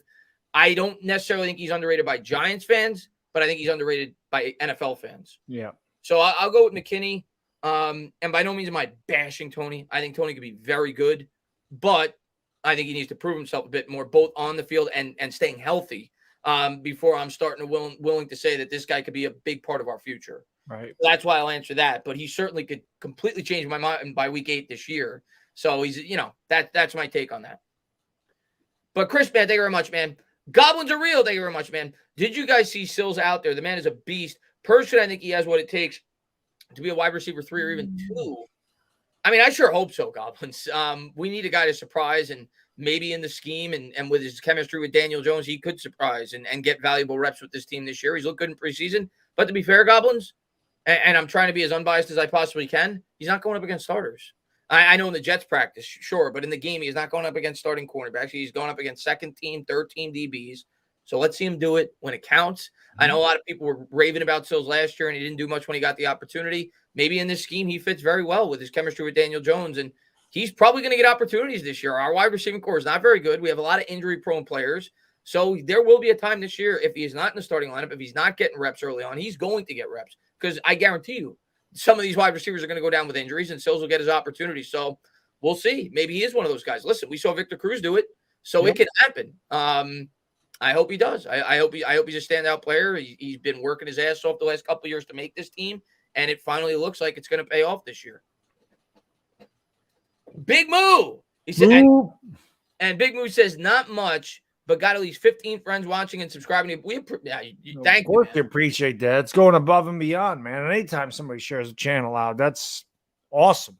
Appreciate it. And anybody that's not subscribed to Bad Dog Sports, please do so. We're going to be live on my channel this week for the game, but then next week we'll be doing the show, then back here for the show. So we alternate channels every week. So go over there, check them out. Thank you to everybody for being here. Thank you guys for all the support that you guys always show. And let's see if we're caught up here, and then what about Quincy Roche? Quincy Roche is underrated. I can't say Quincy Roche is underrated yet. The guy hasn't played enough. I like Quincy Roche, and I hope he makes the team, but the guy hasn't played quite enough yet for me to label him underrated. And right now he's getting like 13 reps with the team. Let's see if he makes the team first. I think he will, especially with some of the injuries we've had at the edge rusher spot. And I hope he does. I like Quincy Roche a lot, but I'm not going to quite call him underrated quite yet. I need to see him produce a bit more on the field before I say that. Yeah. Where did Sills come from? Sills was actually a quarterback in college, and he converted to the wide receiver position. Where did he go? West Virginia, I think. Yeah, I think it was West Virginia. He went to West Virginia. He played wide receiver in college as well, but he started as a quarterback and he converted to wide receiver well at West Virginia. I think he caught for over 1,000 yards and double-digit touchdowns, if I'm not mistaken, his last year there, maybe his last 2 years there. But yeah, he's actually a converted quarterback, and he was if I remember, maybe somebody in the chat could to correct me if I'm wrong. He was a very highly rated quarterback coming out of high school, like one of the highest. But then he converted to the wide receiver position while he was in college. Let's see what we got here. We need a number one. We need a lot, but yes, certainly number one tight end. We've already seen that. What's his name? It looks like the guy from Washington. What's his name again? Ricky Seals-Jones. Oh yeah, he's gonna be out now. It looks like he's out for the year. They put him on the IR. I don't even think he was gonna make the team to begin with. He was on like the 4th or 5th team. Bellinger right now is the only guy that is getting valuable reps at the tight end spot. I couldn't even tell you who the tight end 2 is going to be right now. Is it going to be Chris Myrick? I don't know. So we're really thin at that spot. I'd actually expect the Giants to pick up a tight end, Bad Dog. Before the end of the offseason, I expect them to pick up. I think they did. I thought they did pick up. Yeah, I think they'll pick up another one. Oh, yeah. As the rosters slim down, but it's a very thin position. But unfortunately, most of our positions are very thin. Yep. By the way, it reminded me of the cut block. What did you think of that cut block? Because a lot of people were talking about that. The reason the Daniel Bellinger comment reminded me of it, I'm talking about obviously the cut block last week on Kayvon Thibodeau. Yep. Bellinger had a very similar cut block the week before, so it reminded me of it. What did you think of that play? Because I saw a lot of guys. I don't know. This is what I thought it was dirty. And it depends on who you ask. Some NFL analysts, some former NFL players say that's football. It's part of it. Some say it's legal. I mean, it wasn't an illegal hit. It doesn't mean it wasn't a little dirty, but some guys say it was an absolutely dirty hit and it shouldn't have happened and it should be illegal. He should be fined. And there's some guys say, hey, that's football. That happens all the time. I think it was Carl Banks actually said that Thibodeau's got to do a better job of being aware of that kind of. I think it was Banks. I could be wrong. Yeah, it was Banks. It was Banks. Yep, it was. He said he's got to be more aware of that, and he's got to protect his lower body from those types of blocks. So, I mean, that's a guy that one of the best linebackers in the history of this team, 2-time Super Bowl champion. You want to talk about an underrated player? Carl Banks is pretty damn underrated because he played with the likes of Carson and Taylor. The Banks is a beast. He would know. So it really depends on who you ask. Personally, in a preseason game, I thought it was a little dirty. I don't think it needed to be done, but then again, it is football, and that's what happens. So I'm just glad that, Kayvon Thibodeau is only out for a couple of weeks. It's a sprained MCL, and it's not a torn ACL. And hopefully he gets back in the field soon, and we can see what the hell this kid can do, because I'm excited to see what he brings to the table defensively for the Giants. Obviously, he was our first pick overall, or our 5th pick, but I'm saying, our first draft pick this year. That's kind of my thoughts. Definitely not illegal, a perfectly legal block, but I didn't think it needed to be done. Yeah, here's my and I completely understand Giants fans who are flipping out about it, because at the end of the day, Kayvon Thibodeau is one of the most important players on the team. You don't want to see him getting hurt in a preseason game. I was just as pissed as everybody else when it happened in real time. But what I'll say is, thinking of it from the other side's perspective, that you're talking about a tight end that's trying to make the team. Yep. And he's being told, obviously with our opposition last week, and he's being told to perform that block to be able to set up the play. So the way I look at it, if I'm being completely fair, it's illegal. And I don't necessarily think it should be legal. But if that's what they're asking him to do and that's what they're going to want him to do in the regular season, I can't really fault the player for that. Right. If I have an issue with anything, it's the rule itself. And I think you could certainly argue that that's a rule that needs to be at least altered and amended. But I can't flip out about the play because it is by the book. And if you go back and look the week before in a preseason game, our player did the same thing. Daniel Bellinger did the same thing, and it happens in every game. And it's something, what I will, what I'll take out of that play is I hope it's a learning experience for Kayvon Thibodeau. Like Carl Banks said, he learns to be better prepared for a situation like that. Welcome to the NFL. This is going to happen. You have to be better prepared. You have to get lower. You have to anticipate things like that. So hopefully that's what comes out of this for Kayvon Thibodeau. It's just a learning experience where he only missed a game or two of the regular season. But as a fan, one of your most important players, you hate seeing it in a preseason game. So I certainly understand. In the moment, I was furious. Yeah, I was too. I don't know. Like I said, at this point, I'm not even mad at the injuries. It's like depressing. It's just like, God, here we go again. Oh my God, not another one. I mean, how many injuries do we have to deal with? It's just, God, can we just get to week one? Like I said in the video when I was talking about the injuries, like I'm a guy that's like play them. They need the reps, especially with the new scheme. The rookies, they need to get used to NFL speed. They need to get used to NFL defenses again, even if they are vanilla based 3-4, 4-3 defenses. You got to get used to the speed of the NFL. You got to get used to the system. You want to execute what they ask you to do in a real NFL game, even if it is preseason. But that at this point, I was like, boy, both the Jets and the Giants fans are like, why don't we just not play the game? Let's just continue to do the joint because the Jets get the same crap we do. The Jets have to deal with a ton of injuries too. We both play at MetLife Stadium. We've both only won 22 games in the last 5 years. Jets fans are right there with us. And to be honest with you, Baddog, you probably get more done in a joint practice than you do in an actual preseason game. Yeah. At least with like the first team, because the first team's getting the majority of the reps, and you're going up against the first team defense of the Jets. You're probably showing a bit more of your playbook than you will in the preseason game. It'll probably be a bit more vanilla. So yeah, you probably get a better feel, even though we don't get to see it. You probably get a better. We see highlights, but you get a better feel for your team if you're a coach, probably in the joint practices. I think it's very valuable.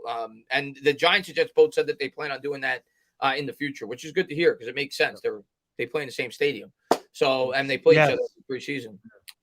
Tommy, man, thank you very much, man. Might be too early, but if you could have a do-over, would you have traded down last year with the Bears? Basically, Evan Neal and KT for Micah Parsons. Well, it's either Micah Parsons or Rashawn Slater. However you want to look at it, either one would have been a great get.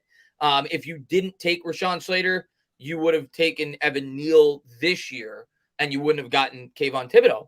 So that's what it comes down to, Tommy. It's who ends up being what combination ends up being better in terms of the way that I analyze that trade. Is it Evan Neal and Kayvon Thibodeau, or is it Evan Neal and Micah Parsons, or is it Rashawn Slater and Kayvon Thibodeau? Because I think we would have taken Thibodeau had we taken Slater with that pick. But either way, I think you have to wait to see how it plays out. You have to see how the combination of Neal and Thibodeau do. If Neal ends up being on par with a guy like Rashawn Slater, the trade worked out. You got Kadarius Toney as well. Parsons is great, but hopefully Thibodeau can help offset that a bit. I just think it's way too early to come to a final conclusion on whether or not the trade worked out or not. The trade obviously made sense, but at the end of the day, we also passed up on arguably the two best players, at least off of year one, in last year's draft. With Rashawn Slater and, of course, Micah Parsons. So, we'll have to wait and see how these guys, how their careers play out over the next 3-4 years before you could really come to a final conclusion. You have to see how Evan Neal does. You have to see how Kayvon Thibodeau does and everybody else. But, yeah, if you would have told me right now, Baddog, if we're being completely honest, you have a guaranteed all-pro talent with either. Yeah, I'm taking Micah Parsons. Yeah, Parsons. I know what he is. I mean, you take the guarantee. Yeah, I mean, that guy, listen. I don't like the comparisons to Lawrence Taylor. I think it's ridiculous that anybody should be compared to him, especially a rookie. But Micah Parsons is special. And I don't think there's any question about that. The man is an impact player. The man is a stud. I hate that he's on Dallas. It sucks. But that kid can play.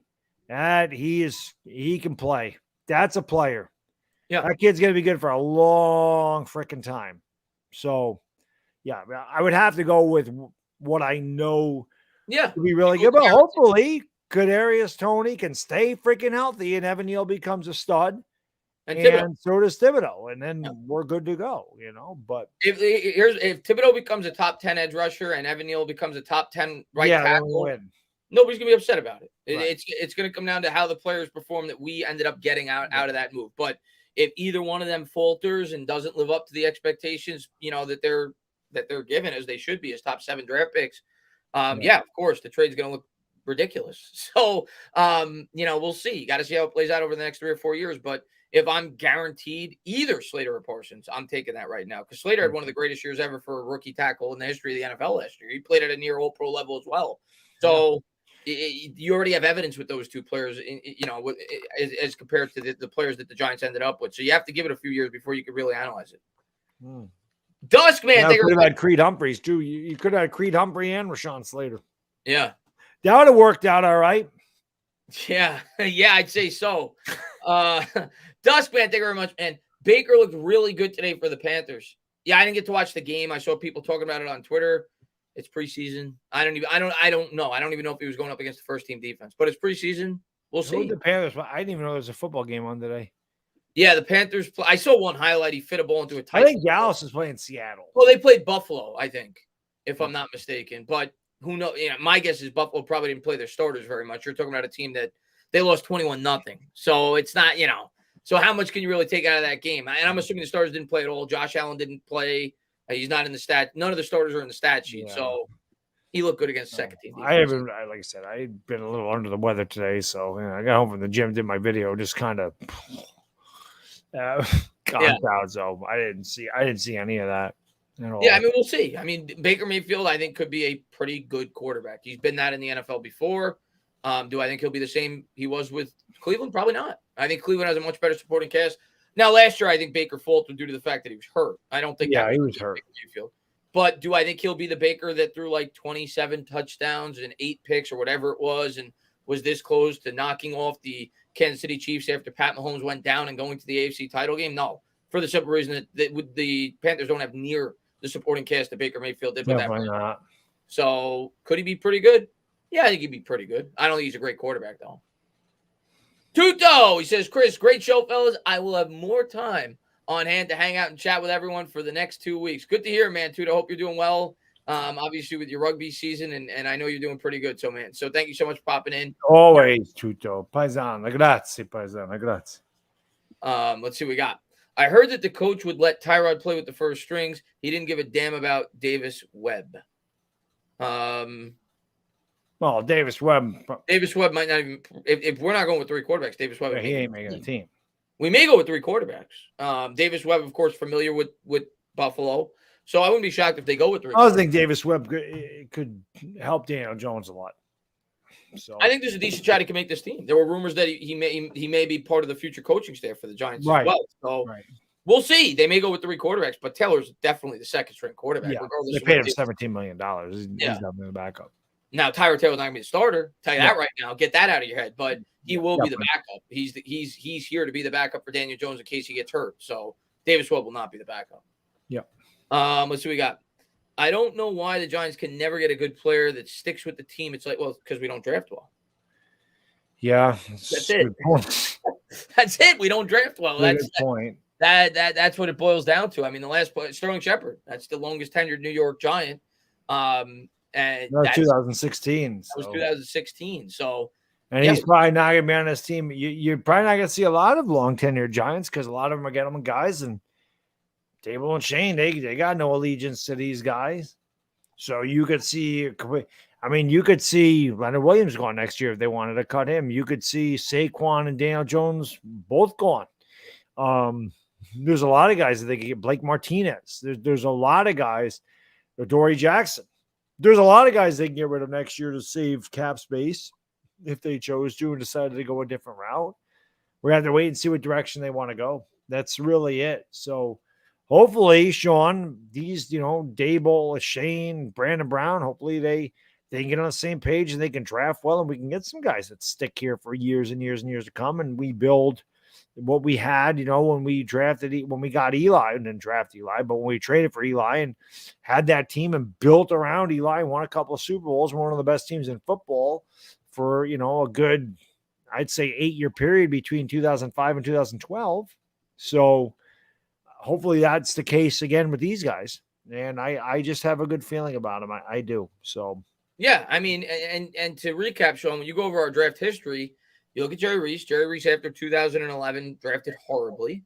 yeah, Dave Gettleman drafted horribly, and we've gone through now 3 GMs since 2017. So when you do that, they get rid of all the older players. So Gettleman came in, didn't keep the old players that Jerry Reese brought in here, and you're going to see the same thing with Joe Shane. So you're not going to see the Giants retain their players until such time you get some stability with the general manager. And to get stability with the general manager, he has to start drafting well. So to sum it all up, there's been way too much turnover at the GM spot, but the main reason for that is we have not drafted well. We have not built the team properly. So yeah, that's the reason why you haven't seen a lot of players stick on with the New York Giants. Let's see. What if you like him out of retirement? Not going to happen. Silly to talk about. Evan Ingram looking nice. I wouldn't be surprised, Bad Dog, if Evan Ingram plays well this year with the Jaguars. There's no pressure in Jacksonville as comparison to New York. I forgot he was even in the NFL, Chris. Out of sight, out of mind. He doesn't wear our laundry anymore. I don't care what he does. The way I look at Evan Ingram, Bad Dog, and he may be very good with Jacksonville. Wouldn't shock me. He's a talented player, good route runner, athletic. He's a mismatch for linebackers. It won't bother me. He could catch for 11 touchdowns this year, have 1,200 yards, which I'm not predicting at all. But if he did that, it wouldn't bother me because I'll tell you why, Bad Dog. If he was here, he wouldn't do it. Right. It doesn't matter. It doesn't matter what he did. That's something that people get hung up on is, look at how good, like the Yankee fans like Joey Gallo. Oh, look what he's doing with Los Angeles. Yeah, but sometimes, man, your surroundings or the city you play in or the pressure you put on yourself, things are different, man. When you have different surroundings, Evan Ingram's got no pressure now. He's in Jacksonville. Listen, no disrespect to Jacksonville. That's not New York. The spotlight isn't shining on Jacksonville like it does in New York, like it does in Los Angeles or Dallas in the NFL, Chicago, Philadelphia, Boston, the big media markets. Jacksonville is not a really big media market. Florida in general is not a really big media market. So, yeah, there's less pressure for him to perform. And like Chris said, he's always had talent. I don't think anybody's ever questioned. He's had talent, just never lived up to it here. If he has a great year, he has a great year. Just same thing with Daniel Jones. Daniel Jones could go somewhere else and ball out and be like, "Oh, I told you, Bad Dog. I told you." It doesn't matter because he couldn't do it here. He didn't have the pieces around him. So, listen, I've always said this, and I will say it till the day I die. That could be tomorrow. That could be 100 years from now, right?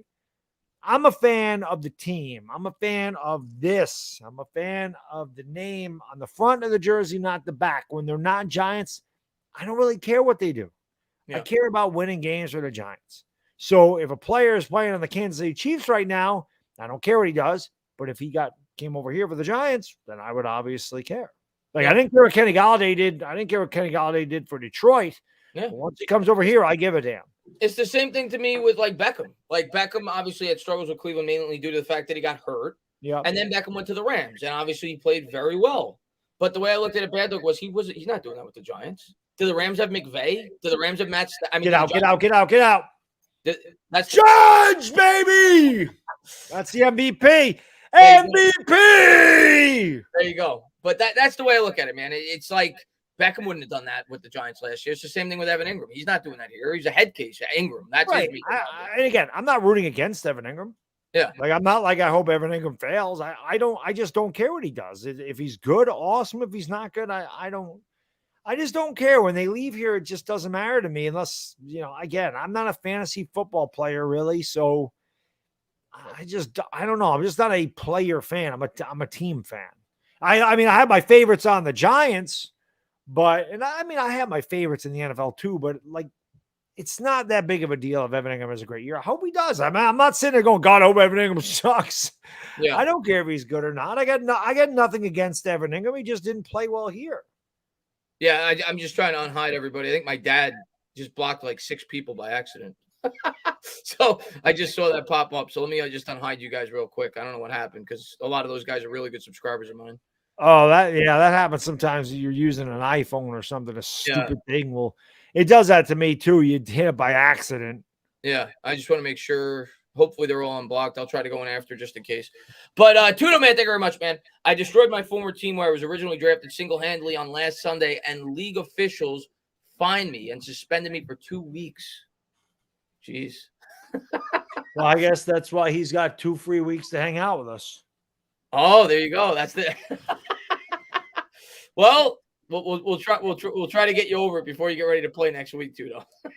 We'll get you fired up for when you come back. He got 2 weeks of rage.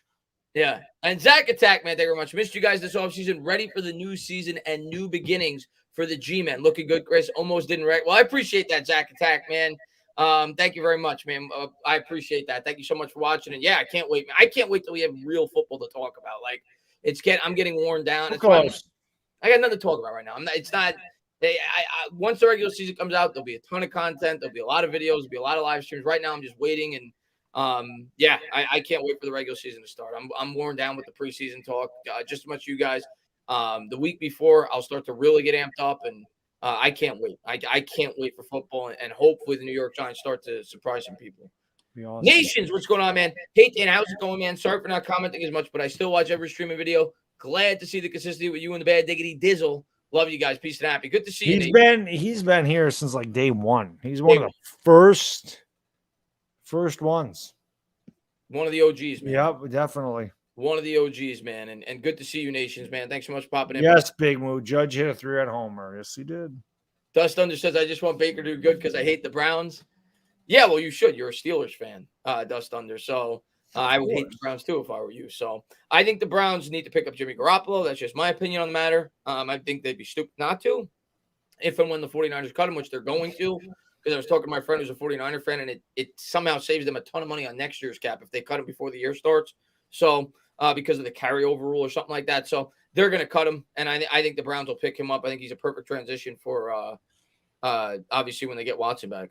Yeah, Burrs. Wampback says this is the time where you really get itchy. I've been itchy now for about 2 weeks, Wampback. So I'll tell you, this preseason, I was excited when it first started because you had the new scheme on both sides.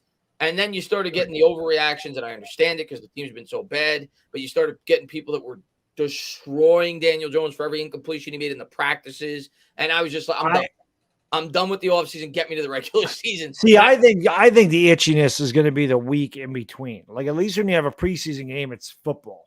Yeah. Whether it counts or doesn't count, you're seeing a lot of the second, third, fourth string guys. It's football. But then you're going to have that week in between, like September 4th. It's like, what the hell are we going to do? Yeah, college football, September 3rd. Well, yeah, I have that. But I'm saying, like, football. Yeah, well, you got college football Saturday. Starts. Yeah. It's a good game. Northwestern, Nebraska is probably the best game. So I'm not going to be able to check that. I think it plays at noon. Like I said, I'm going to be in Cooperstown. But I'll definitely be checking out. I think Hawaii plays late. I'll watch some Hawaii. But I don't give a shit. I love college football. So they play tomorrow. I'm looking forward to seeing some of the quarterback prospects because obviously that's a realistic possibility. I think it was I forget who. I think it was Stroud plays Notre Dame early, so I'll definitely be checking that game out. I saw Anthony Richardson plays a couple of good teams early. So I'll Utah, who's ranked 7th in the country. Well, he should be. I mean, he's in the SEC. That's a damn good conference. So I'll definitely try to check those games out. Don't feel bad, Dad. I'm sure it was. So is Kentucky. I mean, they're in the SEC too. So, So is Bryce Young. Well, he's on Alabama, but I mean, obviously you got a lot of SEC quarterbacks. And I have to go potty, as you go potty. Go potty. And Mike was one of the guys you blocked, so he's back. So it looks like it's good to go. Mike says injuries deflate the hell out of me already. Mike, yeah, I mean, here's what I'll say. I think they piss all of us off. Unfortunately, it's a part of the sport, and every team around the league is having injuries. Look at the Cowboys, right? I mean, they've had a ton of injuries. They're missing the start. They literally just lost arguably the best left tackle in football, and he's going to miss a lot of time. Chase Young for Washington, right? So most teams around the league are having injuries. Looking at it from an optimistic standpoint, at least Thibodeau's a key player, but it's not going to be more than a week or two into the regular season. Our key players for the most part, like when I say key players, guys that are going to hopefully have a high impact on this team this year, so far, have not sustained major injuries. Ojolari, I think, will be ready to go week 1 from the sounds of it. Shepard, it looks like he's ahead of schedule. Martinez looks like he is definitely ahead of schedule. So we've had injuries, but that's part of the sport. You expect that in training camp. It's just unfortunate. You start to see some of these guys really produce and play well, and they get hurt. But the Giants have been injured more than any other team in the league. over the last 10 to 12 years. So I like you. I am very discouraged. I get very upset.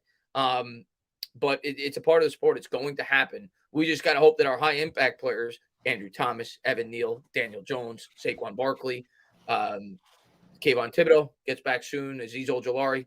We need those guys to stay healthy. Adoree Jackson cannot get hurt. So that and McKinney. So like that, those are the guys that we need to stay on the field, and hopefully they do. No, you got blocked by accident, Mike. It was my dad. He blocked like 4 people by accident. I was just saying you got blocked briefly for a second. I unblocked you. It was just an accident. Big Daddy, thank you very much. He says, I started listening to you guys after reaction drafting Jones. Hilarious. Sorry, but hysterical. Glad I did. Thank you, Big Daddy. Listen, I'm not. A lot of people found us through that. I always say, man, I've had one video go viral. It was that one. Definitely not my best moment. Yeah. It is what it is. I'll say right now, Baddog, at least me, and I don't think you, we're not going to brag about that video for right. It's not like. I don't brag about it. I just always say it's not because they took Daniel Jones. It's because they didn't take defensive end Josh Allen, who Chris and I were both so high on and just never thought he'd fall to 6 because we figured he was going to the Raiders. They took Clelin Ferrell, and then we knew Devin White was going to Tampa Bay, and it was like, oh, my God, he's going to be there. We have to take him, and the rest is history. But I'm glad it were. I mean, I'm glad in that the fact that a lot of you found our channels and have enjoyed the content ever since, because you could have watched that and go, I'm not watching these guys, but that was 4 years ago and you guys are still here. So that means a lot to us. We appreciate it. Yeah, for sure. And there's not a day that goes by that I don't hope I look like a fool for that reaction. Unfortunately, so far, whether he's good or not, I mean, I look like a fool anyway, but it is what it is. I've looked like a fool before. I'll look like a fool again. Yeah. It is what it is. I mean, that's what being a fan is. It is.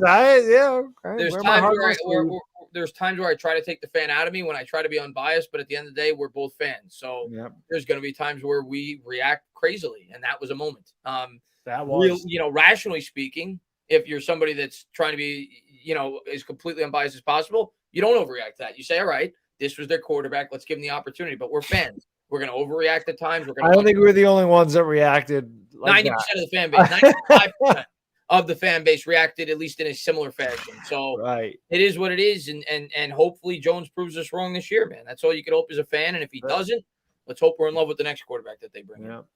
But Big Daddy, man, thank you very much, man. I appreciate it.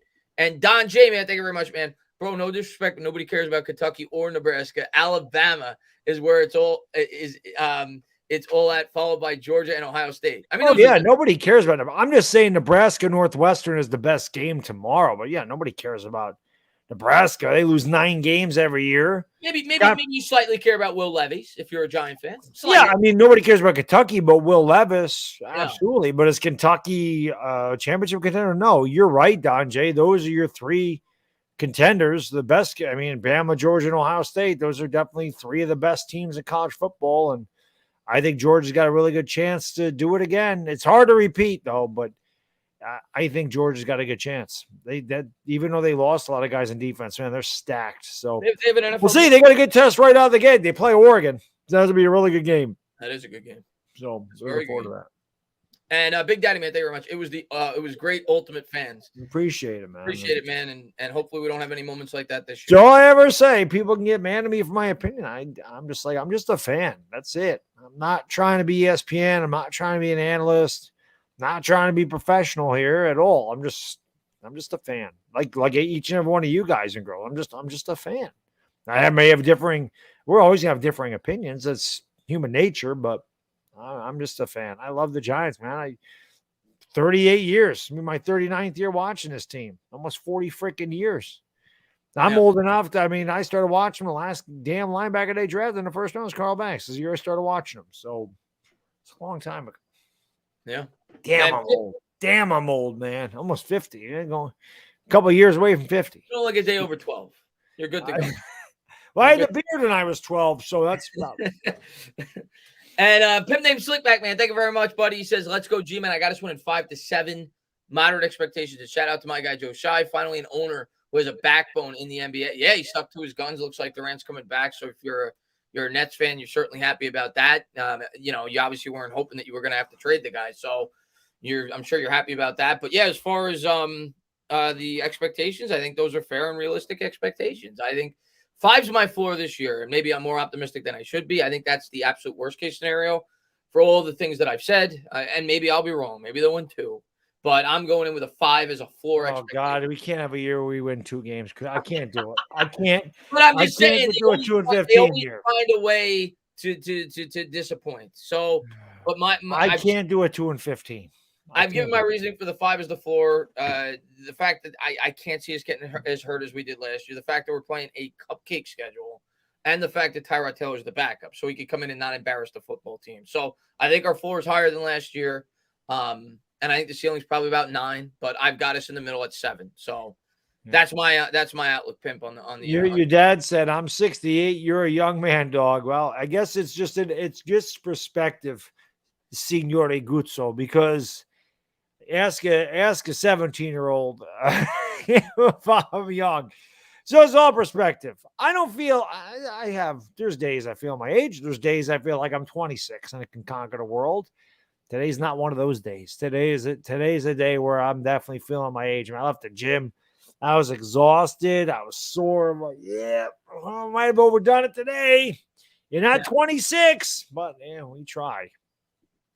And Tuto, he says, New York Giants all preseason injuries, BS. Super Rugby League, one of the most physical and violent sports in the world. Yet we don't have as many. Tuto, I mean, maybe you have to go over your training regimen with the New York Giants, and maybe that'll help improve things because the Giants have been snake bit with the injuries. It's insane. It's insane the amount of injuries we deal with, man. It really is. It's truly insane.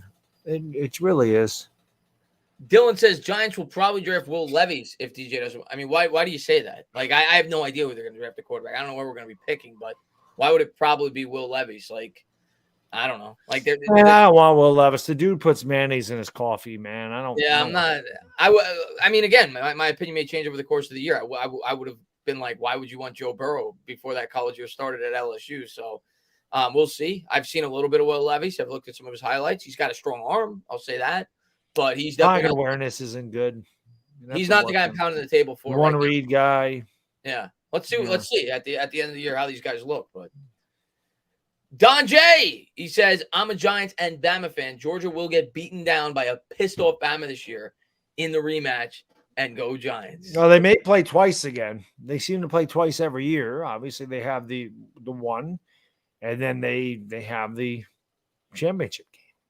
Yeah. They have the SEC championship game and they have the national championship game playoffs. And usually Bama comes out on top. I think it was about time for Georgia to finally beat them. But never underestimate Nick Saban. The guy's the greatest college coach in the history of football. So never underestimate Dan Bryce Young, definitely a Heisman candidate. And Alabama is always one of the best teams in the country.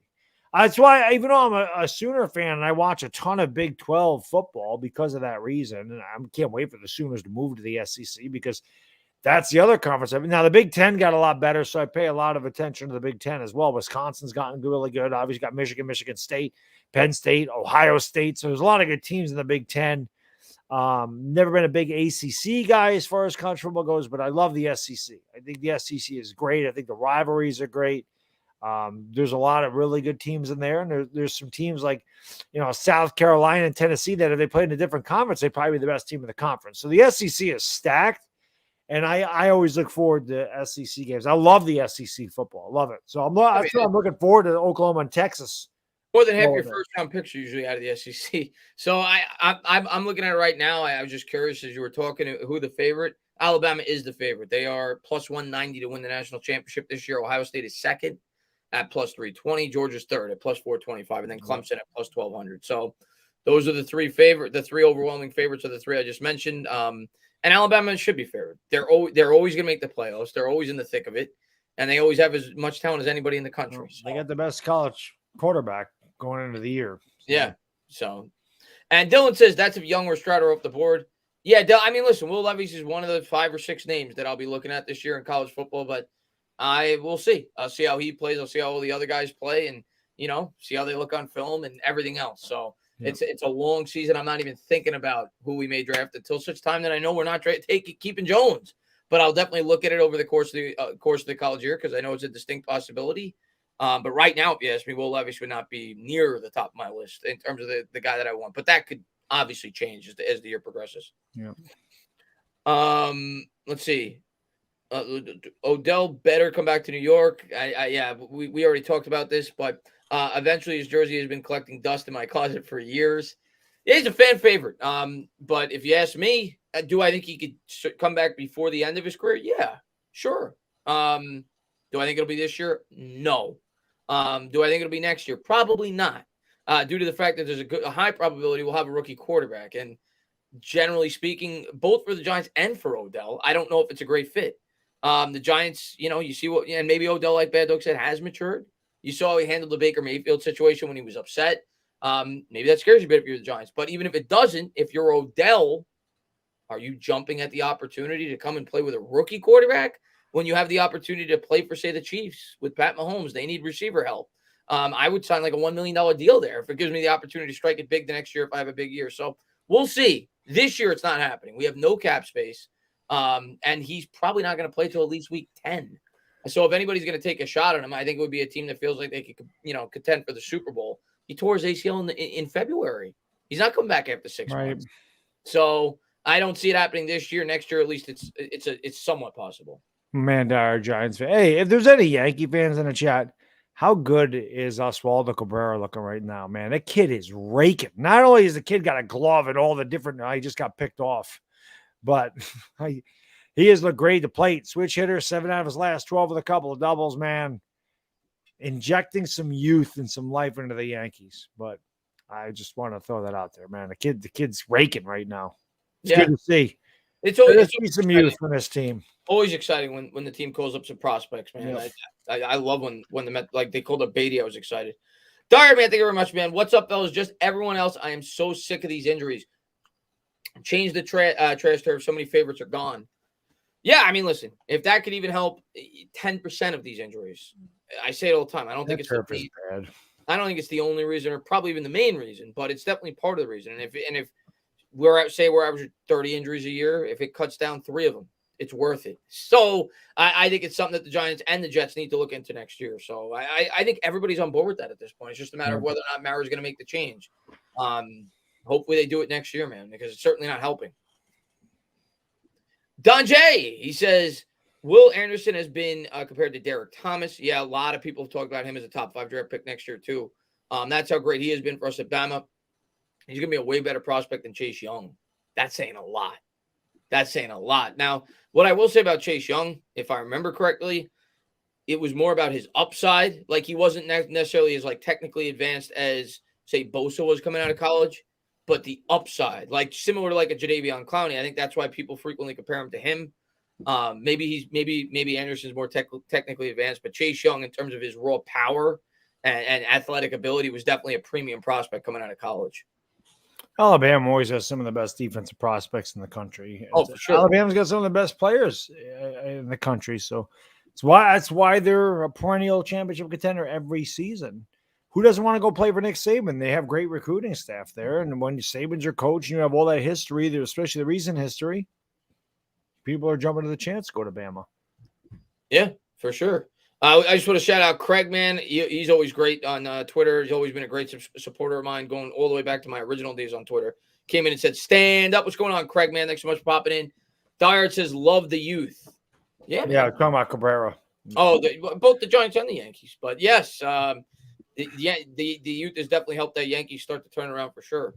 And Tudo says, regarding D injuries, it's all about D coaches and trainers, knowledge, experience, and also D players, how bad they want to learn and execute. Forget about it. I also think luck's a factor.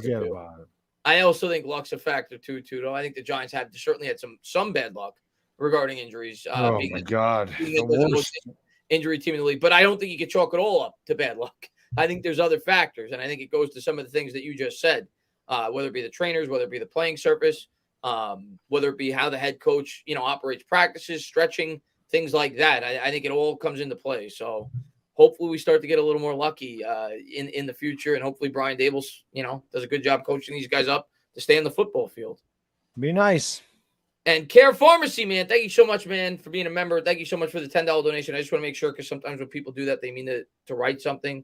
I don't see anything. If I do see something, I will get to it. But thank you so much, Care Pharmacy and Surgicals, man. I appreciate it. Patrick says, move on and go to the season with Obi, RJ, and IQ. Obviously referring to the potential Donovan Mitchell trade. I'm on board with you at this point, Patrick. I said it. And listen, somebody actually on Twitter brought up a really good point when I voiced my opinion on that. It could be, and maybe this is just him and me, but when he said, I'm like, wow, that actually makes a lot of sense. It could be that the New York Knicks are floating out the possibility that RJ Barrett could be included in the trade to kind of lower the hit that they may take when Barrett is not included in the trade. If they do not trade RJ Barrett, like the fans will be relieved that they didn't trade RJ Barrett if they give up, say, 6 first-round picks so the Knicks don't get killed for it. But, Patrick, I completely agree with you. If RJ Barrett is included in that trade, I will go ballistic. There's no reason to do it. At that point, keep RJ Barrett. Why would you trade RJ Barrett a bunch of picks for Donovan Mitchell? You're not really improving. You're going lateral like they did last year. They went lateral with guys like Kemba Walker. That was a lateral move. They went lateral with Evan Fournier. They didn't improve their team at all. So, yeah, listen, I joked around. I think Noah put in there the Knicks were offering 5 first-round picks for Mitchell. Do it. The Knicks can't draft. Outside of RJ Barrett, who the hell they really drafted? Listen, as long as they keep Barrett, I'm completely fine with it. But if Barrett is included in that trade, I will go ballistic. It just doesn't make sense. You'd want Barrett and Mitchell to play together. And by no means am I saying Barrett's better than Mitchell. He's not. No, but you're not really. You're not, by getting rid of 5. However many first-round picks and RJ Barrett for Donovan Mitchell, who's going to make a fortune. You're not really making your team better. That's the Knicks' problem. The Knicks' problem for years has been that they go laterally or they go backwards. They overpay guys. They always go and get the 1B guy. And if they want to try to get a superstar, they give up way too damn much. I'm going to say this right now, Baddog. If the Knicks trade RJ Barrett, and I don't know how many first-round picks they'd have to give up if Barrett's included in the trade, it's worse than the Melo trade. Because at least with the Melo trade, you didn't give up any player on in terms of young talent. Gallinari had some talent, but not the potential that Barrett has, or Wilson Chandler. And you were getting a guy that was at least a borderline top 5 player in the NBA at the time. Carmelo Anthony was a bona fide superstar. Yeah. Donovan Mitchell is a very good to borderline great player. Are you disrespecting Timofey Moskov? But it would be, and the Knicks got slammed for their Carmelo trade after the fact because they said you could have waited a year, you could have signed him in free agency. I thought they jumped. I thought they did that a year too soon because the Knicks were not. Yeah, they were not a championship. They had started to play better, and Felton and Stoudemire had a great chemistry, and they kind of messed it up when they brought Melo in. Yeah, I think it was a year too soon for Melo, and they had one good year with Carmelo there, and that was 2012, 2013, which ended in disappointment. They should have at least got past the Pacers and played the Heat in the Eastern Conference Finals. And would they have beat the Heat? Probably not, but you never know. They should have beat the Pacers. They were too damn good that year. They won 54 games. Tyson Chandler won Defensive Player of the Year. They had Steve Novak. Novocaine. This gonna double check when he would always knock down the threes. He's a big Aaron Rodgers fan. Well, he came from Marquette. That's in Wisconsin. Yeah, but I'm just saying, like, they had a good mix. Yeah, they had some older players. Jason Kidd, Rasheed Wallace. So it's fun. They better not trade RJ. I'll just leave it at that. Oh God, was Kenyon Martin on that team too? Kenyon Martin was on that team. Marcus Camby was on that team. Oh. There was another older big man that I'm forgetting too that was on that team. Yeah, that was a fun year for the Knicks. J.R. Smith, of course, was on that team. I love Danilo Gallinari. It sucks that they couldn't keep him. Yeah, Irish man. They've been everywhere. Danilo Gallinari's been everywhere in the NBA. Oh, yeah, all over.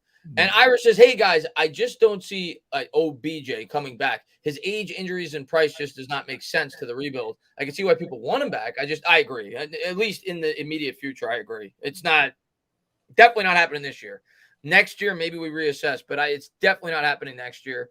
I could understand it being a feel-good story next year. We'll see. I think the Giants are probably going to try to look at other spots to try to build this roster. But would I be shocked before the end of his career if he ends up back with the Giants? No, I wouldn't be shocked, especially if he wants to come back here and similar to like Victor Cruz at the end of his career, right? When he went off with the Bears, got hurt, came back with the Giants. I could see something like that. But for next year, this year. Yeah, Hakeem Nicks, another one. He went on to the Colts. Yeah, he tried. Now he's selling a Super Bowl ring. Yeah, so sad. I think he got $80,000 for it, but I don't think it's done yet. I think it was up to 4 unless it finished. They said I it read might online be worth like 80 grand. I think it was at 45,000. Okay, because maybe I misread it then. Maybe somebody said it's worth 80 grand. Yeah. But that's so sad to see that he's doing that. JC, man, thank you very much. Big fear DJ proves to be a solid quarterback, but not franchise, and Giants won't be in a position to draft a top 2023 quarterback. DJ just doesn't have, just isn't bad enough for a tank-like record. Yeah, I mean, I understand that because you feel like you're in quarterback hell. Let's worry about that when we get there. Can't force a quarterback pick. That's what I'll say, and I'll continue to say if the Giants win 9 games, which is probably the only way that Jones stays here. If they finish with a winning record, Jones is going to play good enough to get a franchise tag. Mm-hmm. If he does, you give him the tag. You hope that he continues to improve. If he does not, you ultimately end up drafting a quarterback. But we'll see. I mean, obviously, as a Giants fan, you're hoping that Jones either catapults himself into being a top 8 to 10 quarterback in the league, or he completely bombs and you draft your quarterback. I understand the fear there, JC. Got to let the season play out. You can't be scared. You gotta hope for the best. And I'm rooting the Daniel Jones balls out. And if he doesn't, we'll be drafting a quarterback. But if we're kind of in the middle, yeah, it's entirely possible. If we win 9 games and we're picking 18th and we 20th, yeah, he could be back on a year. But I don't see the Giants giving him a long-term commitment. Not off this year, at least. Let's see. Dylan is cool says, at this point, just forget the Donovan Mitchell trade. Yeah, that's kind of where I'm at too. Once they included, and again, it may be bullshit. It may be that they're throwing his name out there to make the trade that they eventually make look better because they didn't include RJ Barrett in the trade. I actually thought that was a really good point when he brought that up. There's a reason the Knicks are leaking this information. I'd be shocked if they trade Barrett, but if they do trade Barrett, yeah, you're going to see a lot of pissed off Knicks fans. Yeah. Tudo, man, thank you very much. There ain't bad or good luck in pro sports. It's all about ability, determination, and talent. They'll fall apart fast if they're missing any of those. I think there's good and bad luck, personally. There's bad. I mean, a non-contact injury. I think that's bad luck. I don't think Saquon Barkley. I think Saquon Barkley's had some bad luck. The ankle sprain last year wasn't his fault. I mean, the guy's pulling up on a play. He just happens to step on another player's ankle and he's out for a month. I don't know. Let's be real about it. Sometimes the lack of conditioning may lead to injuries, but I think non-contact injuries like tendons tearing, you can't really do anything with your tendons. They are what they are. You can't strengthen a tendon. Tendons don't get straight. Don't matter how strong you are, man. That's why I always say, I think some of these guys, the reason you see so many tendon tears, especially in your legs, is because these guys carry so much muscle mass. And your tendons don't get stronger just because your muscles do. They are the same. They actually get weaker and dry out as you get older. So when you're carrying all that muscle that these guys have, and they're ridiculous. Look at Mekhi Becton, man. That. Right. Not to mention all the force and the torque and the change in direction, all the stress and strain you're putting on those. Yeah. There's really not much you can do for a tendon. That's bad luck. Yeah, and I mean, Eli Manning, we've got good luck with him. Let's be real. That is abnormal for a quarterback never to get hurt over a 16-year career, regardless of how safe he may play or whatever. Right. That's abnormal. So there is bad luck and good luck. Yeah. And sometimes you need good luck. And the good teams take advantage of the good luck that they're provided with. Yeah. But there's definitely luck involved, especially in a sport like football, where injuries are such a factor because of the type of sport that it is. Yeah, Billy, this is a good point. Saquon's quads. Saquon is just the guy is a genetic freak. I mean, he's 5'10", 5'11", like 225 pounds. He probably has 6% body fat. Stupid. Yeah. He's just these NFL players are ridiculously gifted. And I'm telling you, man, and Chris, you've been in practice. I mean, anybody that's been to practice or been near these guys, you appreciate the size of it. They're dumb. It's dumb. I remember going up to Albany or down to Albany all the time. You'd see these linemen, and it's like they had legs hanging off of their shoulders. They're that big. It was like a leg hanging there. Yeah. They're huge. These guys are huge. And the speed that they move at, it's stupid. They're not human. Football players are a different breed. They're not human. They just, it's crazy that guys that are like, look at Jordan Davis. How fast can that dude move? He's like 380 pounds. How can he move the way he does? Look at the guy on our team. Look at Evan Neal. Yes. Oh, yeah, exactly. You see the screen pass to Darius Slayton. He's running down the field like he's a tight end. How about the video of him jumping up on the freaking platform? It's not normal. 7'3", they're not human. These guys are not human. Yeah, they're not human. But I will say, and I think you were kind of headed towards it. And I think you were hinting at it, and maybe even said it. The rate that these guys work out in today's NFL lends itself, I think, to more injuries. Not just in football, in every sport. But I personally don't think it's a coincidence that Azeez Ojulari now has had a few lingering injuries in a year in which you saw him become the Incredible Hulk. It happens. I think that's just, again, I'm not a scientist. I'm not whatever, but I do think because the muscles are so tight, because these guys are so working out as much as they are in today's. No fat. I forgot who it was. I don't know, it was By Mercer. I forgot who it was. And I never pulled the muscle because you can't pull fat. Yeah. I remember that. These guys are, when you're listening, man, when you're muscular, you do risk injury when you're low body fat, especially when you're putting your body under that much strain. And most of the time, if you see a really clean hit, like a guy gets absolutely leveled going across secondary, he might get the wind knocked out of him or a concussion. But it's rare that you see a dude take an absolute clean shot to the chest and knock it up. It's the ones that get your ankle. It's the ones that, when you twist your knee wrong, or you bend back the wrong way and you pull a hamstring. It's those things. It's rare that a dude just comes across the middle, bam, you're down. And you're like, oh, yeah, that was sore. But you get up and you're not injured. You may knock the wind out of you for a second. You may be like, yeah, I'll feel that in the morning. I need the ice tub. But you're not out for an extended period of time because you got hit clean. Like if somebody puts a shoulder into your chest, yeah, you're going to feel it for a couple of days, but you're not going to be out for a couple of weeks. But man, you pull a muscle, any kind of muscle, a hamstring, a calf. Yep. Now, that's what Ojulari's doing, right? The calf strain. It was a hamstring first. We know how bad it hurt Victor Cruz. Yeah. Muscle strains, you never know. Pulled hamstrings, groins, all this stuff. Yeah. Don, man, thank you very much. Kadarius Toney was annoying against Bama in that 2020 SEC championship game. He had 8 catches, 158 yards of a touchdown. We need that, of course. And that's the player that we're going to hope we get this year. We need it. We need an explosive playmaker. He's the guy, if he could stay on the field, he's the guy I'm most excited about in this wide receiving core, especially in the scheme that I think we're going to run. I think he could be really effective if he can stay on the field. But if I'm being completely honest, I worry about injury with him probably more so than almost any other player on this team. Because you go back to his days with Florida, he was hurt 3 out of the 4 years while he was there. He's been hurt the first 2 years. And the way that he plays, I think it does lend itself to the potential for future injuries. So I hope not. I hope he stays healthy. I hope he has an incredible year. We need it. We need these playmakers to step up this year, Don. Dylan is cool. I thought before the Knicks said they, in terms of not making the trade. No, again, that's your opinion, and I understand it. I am completely open to trading for Mitchell if it does not include Barrett. In today's NBA, you need stars, and that is what's going to attract other stars to want to come and play for this basketball team. But for me, when you include Barrett in the trade, it doesn't make sense. So, because Barrett could be a star. Yeah, and even if he's not going to be a superstar, he's definitely a guy that could be a very valuable piece for a good basketball team and a guy that you want to hold on to. So, that's my outlook on it. Mike says, KT's game more likely to break his own ankles. Yeah, because all the cuts and and you worry about that. But Mike, man, thank you. And Tiana says, I've been a Knicks fan since the 80s. Lived through a lot. But if they trade RJ, I'm done. That would be the last straw.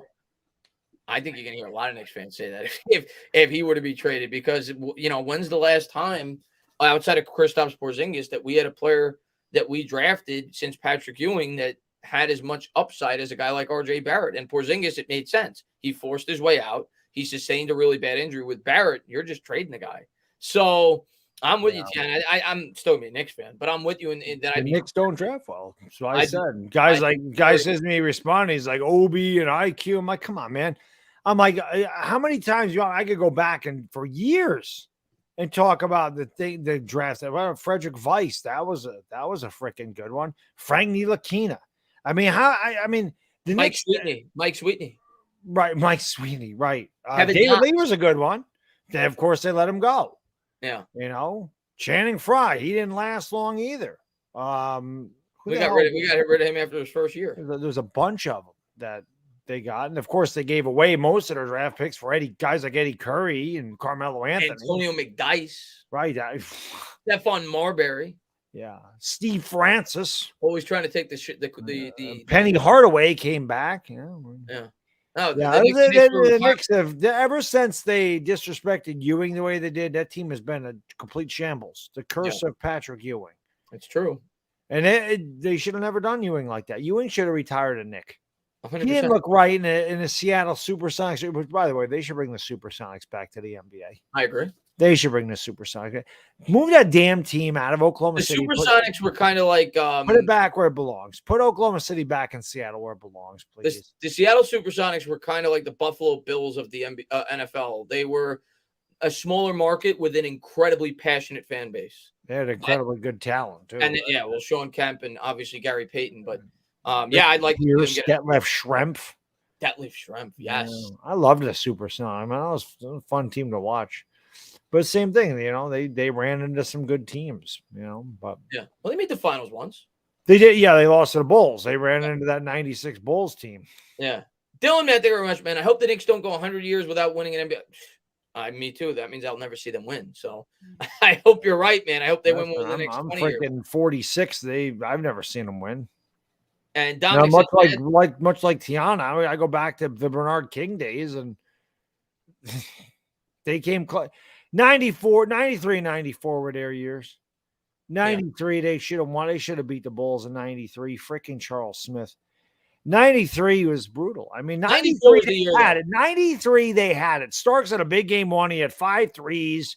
He outplayed Jordan in the 2 games in the Garden. Of course, he had the dunk game too. And then what happened is the Knicks got overconfident. And as strong as they were physically, man, that team mentally couldn't handle it. The Bulls came out and beat the holy hell out of them game 3. The Knicks never recovered. Yeah. And Charles Smith, I still have nightmares about that. 93, they should have won. They matched up better with Phoenix. I know Barkley was, Barkley, but 94, man, Olajuwon was the best center in the NBA. He took away our best player. And although our backcourt completely dominated that finals, not one game with Starks, though, where he was, 3 of 17 or something like that? Starks had 2 bad games. He was 3 of 18 in game 1. Then he dominated games 2 through 6. Then he had a bad game 7. And everybody wants to blame Starks. And I hate that because Starks is my favorite player of all time. Oh, Starks was great.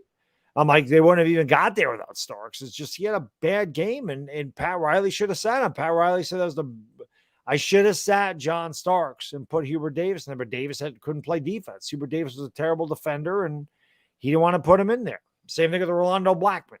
So that was the year, though. I mean, when Jordan's out, that was their opportunity. I know they could have won. I still feel like they were better than Chicago in '93. I still feel like the Knicks were better than the Bulls in 1993. Yeah. Yeah. Sucks. That was that's rough. 94 was, I cried when they lost the finals in 94. That hurt. I thought they had it, 99 was all. They had a great run. I didn't expect to get the finals. 99 was just an unexpected run, and they couldn't beat the Spurs, especially when Ewing got hurt. They had no chance. Yeah, 99 that was a hell of a run, beating the Heat, which I hated the Heat. Allen Houston's buzzer beater, and then they completely ripped through Atlanta. I'll never forget Marcus Camby dunking on Mutombo and just posterizing Dikembe Mutombo. And then, of course, you got the 4-point LJ play. I mean, that was a hell of a run, man, unexpected. But 93, 94 felt like they had a good chance to win a championship, and that was really it. After the 90s ended, that was kind of the end of the Knicks. Yeah, outside of that one year where they won the 54 games, but even that year, you knew they weren't getting by. They probably weren't beating LeBron's Heat, but yeah, I would have wished they would have at least got the chance. Yeah, they were an exciting team that year for sure. Dominic says, "Baddog Cabrera's bat is coming alive." I love it. Oh, yeah. I talked about it earlier, Dominic. He's 7 out of his last 12. He's a switch hitter, plays good defense. I love it. He's got a beautiful swing. Yeah. Speaking of a beautiful swing, Garrett Cole just gave up a solo homer here in the bottom of the 7th to somebody. What's the score? Oh, you still only 3-1. Yeah. Cole's actually pitched a really good game. He just made a mistake there. Beating up on the A's as they should, hopefully. Yeah, the Yankees need to go 5-2 on this West Coast trip. They should be able to beat the A's and the Angels 5 out of 7. I think 6 out of 7. I'm saying at least it's on the road. Yeah. They got to go 5-2, and then they go to Tampa for 3. So I don't expect them to win 2 out of 3. If they win 2 out of 3 there, that'd be great. But they in California, they need to win at least 5 or 7. And Don J says Hakeem really sold Hakeem Knicks. Yeah, it really sold his. Yeah. Yeah. I thought it was officially sold. Maybe I misread it. Baddog said that it was projected to go. It was it said it was valued at 80,000. I don't know if it's sold or not. I think it was still. He's selling it. If it's not sold, he's in the process of. Yeah, selling. Tom Grossi had a stream today, and he was showing those rings, and he said that was today, and he said it was 45,000. So I don't know if it ended. I don't know when it was ending, but it was at 45,000 when he did the stream. Yeah, that's sad. I mean, and I get it. He probably ran through his money and he needs it, but that's sad that he has to sell his. He did say he was donating some of the money to charity. Did he? Okay, but you would think that's something that you want to cherish for the rest of your life, man. I mean, I don't know. That's sad. It's sad. I don't think so. And why would you want that? Why would you want? I don't know. I never got the. I guess it's memorabilia, whatever. But I never got like the. I don't think I'd want to purchase somebody else's Super Bowl ring. It's just I don't know. It's memorabilia. That's why. Yeah. I mean, if you're a regular Joe, you're never going to play in the NFL. It'd be nice to have a Super Bowl ring. I would love to be able to buy somebody's Super Bowl ring to have it. I would love to be able to do that. But I'm a big sports card and memorabilia. Not so much memorabilia, but if I could afford a Super Bowl ring, that'd be awesome. I don't care whose it is. I mean, the Giants would be. Yeah, it'd be cool. I feel like it would be awesome for me to just have a giant Super Bowl ring. I just don't know if I'd like. I don't know. Like I'd be like that. That belongs with Hakeem Knicks. Like that's just the way I would feel about it. Right. You know. And I don't even know what this means. But Dire Giants fan man, he says gifted one entertainment membership. I didn't even know you could do that. But how does that work? So. Thank you. Whatever. He was doing that during my 24-hour stream. So what that means is. He paid for somebody to be a member for a month. Now YouTube just chooses somebody out. YouTube just chooses somebody. Oh, it's just a random person. But when you come into the stream, it'll say, "Do you want to opt in for a membership?" And you say, "Yes, I opt in." And then YouTube will randomly pick somebody if somebody gifts a membership. Oh, okay. Yeah. Well, I appreciate it, Diehard man. Whoever got it, it says it right there. Crazy Sifter was gifted a membership. So there you go. So they get it for a month, and then they can choose to re-up or not. But they don't get billed for it or anything. I'm going to do a membership stream, by the way, the week before the regular season. Then we're going to do those bi-weekly during the NFL season. We're going to do private streams on the day of the game. So Crazy Sifter, there you go. We'll do a member stream like 4 or 5 days before the first game, and then do them bi-weekly after that. But there you go. Wampback says need to draft well and have luck. The Warriors sucked for a long time. Yeah, it's the same thing with the quarterback in the NFL. You need to get superstars in the NBA. And yes, if the Warriors could turn around, the Knicks can too. But you got to do it the right way. And the Warriors, man, they know how to draft now. Yeah, exactly. God, Steph, Klay Thompson. I mean, even guys like Jordan Poole, Jonathan Kuminga. They know what the hell they're doing. They draft well. Draymond Green. That whole team was built through the draft. Other than Kevin Durant. Yep. NY Giants 26. He says, I'll have 2 more hype ups before week 1. I'll definitely the night before, like I said, Giants 26. I'm going to play one of your hype ups before the stream. So definitely be on the lookout for that, man. So looking forward to that, buddy. But thank you very much. Knicks doesn't need the money. LBG said, oh, okay. It's just weird to me that he would sell it, but maybe I guess maybe it just doesn't mean that much to him. For me, it would mean a ton. Like I wouldn't want to sell that, but I don't know why you would sell. I mean, what's the point of playing in the NFL if you're not? Isn't that the whole point? To win a championship, to have that. You go back to the 1974 Super Bowl. You go back to Super Bowl 9 and watch the pregame and Namath and Meredith. And they were drinking it up down there in Bourbon Street and in Louisiana. But, Joe Namath talks about Joe Green saying, I want that ring. Yeah. I want the ring. I want to show that we're number one. I want that ring, man, because nobody can ever take it away from you. So it is weird that you would sell it if you didn't need money. Everybody's different, I guess. Maybe he doesn't. Maybe he's just. I know I won. I don't need the ring to tell me. I guess. Yeah, but I don't know. It's a little weird. I wouldn't sell it, but it is what everybody's different. Curry fell to them at 8. That's luck. 1 pick away from being a Knick, of course. I mean, They still took him. You got to give him credit. They took Draymond Green. He wasn't a very early pick. They took Klay Thompson. He wasn't a very early pick. If anything, the draft saved those Warriors teams before they got Durant because their free agency signings were not good. David Lee did not work out with the Warriors. Andre Iguodala did not really work out with the Warriors for what they paid. Obviously, he was an NBA Finals MVP, but never lived up to the contract. Andre Bargnani did not work out with the Knicks. No, certainly not. Another great move that the Knicks made. Yeah, but the Warriors drafted incredibly. The only other team that you could argue probably drafted better, but they broke the whole team up was the Thunder. I mean, they drafted James Harden, Russell Westbrook, and Kevin Durant. Yeah. So, but they broke the whole team up, and Serge Ibaka too. LA Lou, man, thank you very much, man. Parting shot because I'm hitting the hay early. My Dodgers won tonight. You guys win every night, and are officially 50 games over 500, 87-37. See you guys next week. Yeah, man. And I'll be calling the game in the middle, and I'm going to be doing a weekly, possibly 2 times a week live Mets show as the playoffs approach.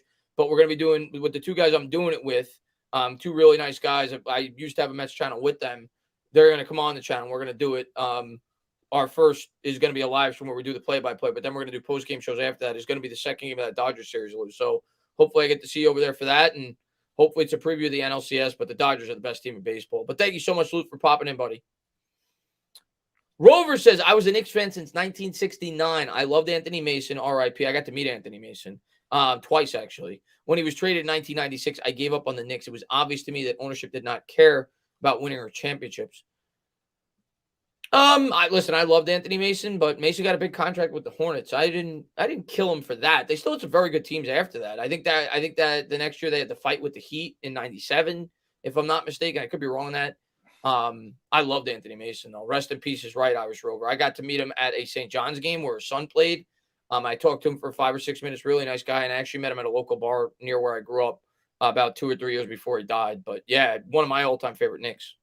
Yeah, I mean, any Knicks fan in the 90s loved Mason. I mean, that's what I'm talking about. They had those physical intimidators. You had Oakley and Mason. Actually, at one point, you had Oakley, Mason, and Xavier McDaniel, that was the biggest mistake the Knicks made, was letting him walk. They should have kept Xavier McDaniels and Mark Jackson and not taken on Charles Smith and Doc Rivers. But, it is what it is. Mark Jackson didn't get along with Pat Riley, so they moved him along. And, I don't think that Mason got along with Pat Riley either. So I think that had something to do with it too, but it is what it is. Pat Riley's grew up not too far from where I am. Pat Riley's a Schenectady guy. So it is what it is. Jeff Van Gundy says, he's not Los Angeles. He's tough and gritty. He's Schenectady. Yeah. Schenectady is tough and gritty. Anybody in the 518 know where Schenectady is? Yeah. That's a rough area. For sure. I don't know it, but I've heard that it is. Schenectady and downtown Albany, those are rough. I've been Troy. There's some rough areas. Chef says, can we as a community get them to fix the turf? Maybe if we all just comment "fix the turf" on every New York Giants Instagram post. Maybe Chef, if I had any power to do that, I'd do it. If you guys want to use our platforms to try to do that, by all means. Now, what I did hear, and I don't know how accurate this is, people on Twitter said that I think the contract expires after this year with the turf. I don't know how accurate that is, but a bunch of people wrote that. I don't know if it was a false rumor and people were just regurgitating what they heard. But I did hear that next year that it seems as if they'll probably change it, but it's not going to help the team this year. I don't think it's all the turf or even probably mainly turf, but it's definitely worth changing to see if it improves things. Let's put it that way. Because and there's visiting teams, we say it all the time, that have complained about it. Whatever we could do to help, I'm all for it. But thank you, Chef. Don J says, do you all think cut black should result in a penalty when the offensive player blocks the knees? I think they should start. Right this year, I'll say no, because you can't change the rules mid-season, and preseason's already underway. But in the future, do I think that I'd be for them amending that rule? Yeah, I think it's unnecessary. I don't think you need to do things like that in order to block players. But for now, I'm not going to kill teams for doing it because it's legal. It's part of the game. And until such time they change the rules, it's fair game. The Giants are going to do it just as much as anybody else. If they're smart, you play within the rules. You don't play against them and play dirty. But if it's a legal play, I expect teams to continue to do it. Maybe you could try to outlaw it in preseason games if you're going to continue to make it a legal play in the regular season. But I'm not going to get on players for doing that if it's within the rules. Diehard says, I want to tie Dallas for rings. Once we do, we win any trash talk battle. DJ not being the guy. Hopefully it's only 3 to 4 years away. I would love it. I would love if we could I'd get love on. to not just tie them. Let's pass them. Screw Dallas. Yeah. Exactly. I would love it if we're able to tie the Dallas Cowboys. The one thing that we could say is they have not won. I think they've won either as many or less playoff games than we did in just 2007 alone since their last Super Bowl, which I think was in 95 or 96. Yeah, it was 95 season. I was a young man. Yeah, it's been a long time since the Dallas Cowboys have done anything in terms of, advancing in the playoffs. They haven't been to an NFC. It would be fun to tie them. It would be great to tie them. Let's make the playoffs first before we. Yeah, let's beat Dallas first. Let's beat them first. let's do that first. Yeah, baby steps, Tired Giants, but baby steps, my man. Baby steps. But if the Giants are the Giants are unpredictable, if the history tells you anything, they're unpredictable in terms of when they're going to win a Super Bowl. That's a fact. And Big Daddy says, I grew up in East New York, home of Goodfellas. Tough. There you go. One of our all-time favorite movies, Big Daddy. Yes, it is. But thank you very much. Football should always be on grass. Football is about having mud on your jersey. I agree. I don't know what the hell this turf is. I guess it's easier to take care of. It's easier to take care of, yeah. And I mean, that's got to be the reason. They feel like it's cost effective, but at the end of the day, if it's causing more injuries, if they could prove that, it's really not cost effective. You're paying these guys millions of dollars to go out there and play for your football team, but hopefully they change it, man. I'm sick of talking about the turf, to be honest with you. I want them to do whatever they have to do to try to improve this thing as best as they can. I hate going into every year talking about the turf and so on and so forth. Yeah, I hate talking about injuries. It'd be nice if we could just stay healthy for a change. Yeah, exactly. Be great. Giants have SP much have what is that? Xavier, what's going on? Giants have so much. It was a typo. So much depth. I don't think we have a lot of depth at wide receiver, to be honest with you, Xavier Jones. Yeah, it's tough to say. I mean, who wears our depth? I mean, Galladay didn't score a touchdown last year. Tony hurt all the time. Shepard coming off a torn Achilles tendon. Wando Robinson. What do you got? Wando Robinson, David Sills, CJ Board, Alex Bachman. Richie James, Slayton, maybe if he makes the team. Right. I don't know. I don't know. Hopefully these guys turn into a lot of depth. We probably have more depth at that position than some of the other positions on this roster, but I by no means do I think that's a strength of this football team. Our Giants fan just said we're thin everywhere. Yeah, we're thin. Exactly. We're thin everywhere. We are thin everywhere. What's going on, Toba? Kalen says, what do you all make of the team looking better against other teams in practice? I mean, it's encouraging. But let's hope it translates to the games. It's better than them looking bad. It's better. Exactly. It's better than them looking bad. That's the way I look at it. It's the same thing with the 2 preseason games so far. If they look bad against the backups, that would be bad. Yeah, that's what I said in my post game. Like people are, oh, it's the backups. Yeah, but I mean, I'd rather be saying, yeah, they're killing the backups. And oh man, they struggled against the backups because then you'll never hear the end of it. So you want them to succeed. Good. It's not their fault that they're playing the backups. Yeah. Don't read too much into it. Out there. Yeah, but don't read too much into it because preseason you're getting a vanilla play. I think Houston went undefeated in the preseason, right? We just gotta. Houston's like the worst team in the NFL. Get out of the damn team. Let's get out of the damn preseason, the Jets game with no further injuries. Get ready for week 1, and then we'll see what we got. And Fabian says there's a petition on change.org. Oh, there you go. Hopefully I will sign it, Fabian. Just remind me on Twitter. I see you on Twitter sometimes, so I'll definitely sign. Every Giants fan needs to sign that. So hopefully that helps. But we're going to close this out in a couple minutes, guys. We'll close it at 12. It's, not much to talk about tonight. Once the season gets underway, we'll have a ton more to talk about. And obviously next week we'll have some more to talk about. Cabrera shoots out the right and nice catch. One more to talk about because, we'll pretty much know the final roster and we'll have the Jets game to talk about. So at least we'll have something. Yeah. We'll be streaming the game this week and we'll see how they do, but I don't expect to take too much out of it. We're not playing. We'll see. I think they will play the starters somewhat. Dyer says just play our third stringers against the Jets. I think it'll be the same thing we've seen the first 2 weeks. I think you'll see the starters for a quarter to a quarter and a half, and then you'll see the backups. That's what I think you'll see. I definitely think Jones will get some work for sure because If Jones was going to miss a start, I think it would have been last week when the offensive line was so depleted going in. Not Jones to say is playing. Yeah, I think Jones is playing. We're going to see the first team. We're going to see Yeah. the first team of the guys that are available, but it'll probably be similar to what we saw the first 2 weeks. I don't expect them to probably play a full half. And Don J says, I think we have some uncertainty at center. And We have a lot of uncertainty there, Don. And left guard. This guy, John, we signed and penciled in as a starter, always seemed to be tired of practice. It's time to find a real center for once. Don J, in my opinion, we have uncertainty on the entire line outside of the tackle positions. And I guess you could certainly argue Evan Neal's uncertain because he's still a rookie. Gettleman would have just listened to yours truly and drafted Creed Humphrey. You wouldn't have this problem. We'd have the best center in the NFL. Yeah. You went 58th for crying out loud. How does a guy like that fall to the Chiefs? Yeah. But by no means, Don, do I think we're done building on the offensive line. I think next year you probably take an interior offensive lineman in the second round. We'll have more cap space too. We need more cap space. Maybe you sign a center or a guard. Yeah. But Gawinski's not a long-term answer. He's a guy that'll be here for a couple of years. Azudu, who knows? He's a late third-round pick that many felt we reached on, so we'll see. Hopefully he develops into something. Nick Gates, who knows if he'll ever be the same player again. So there's a ton. Shane Lemieux hurt again. So there's a ton of uncertainty on the interior part of this offensive line. And John Feliciano's just a stopgap. He's not a guy that's going to be your pest this year. Yeah, he filled out the line with what he had to work with.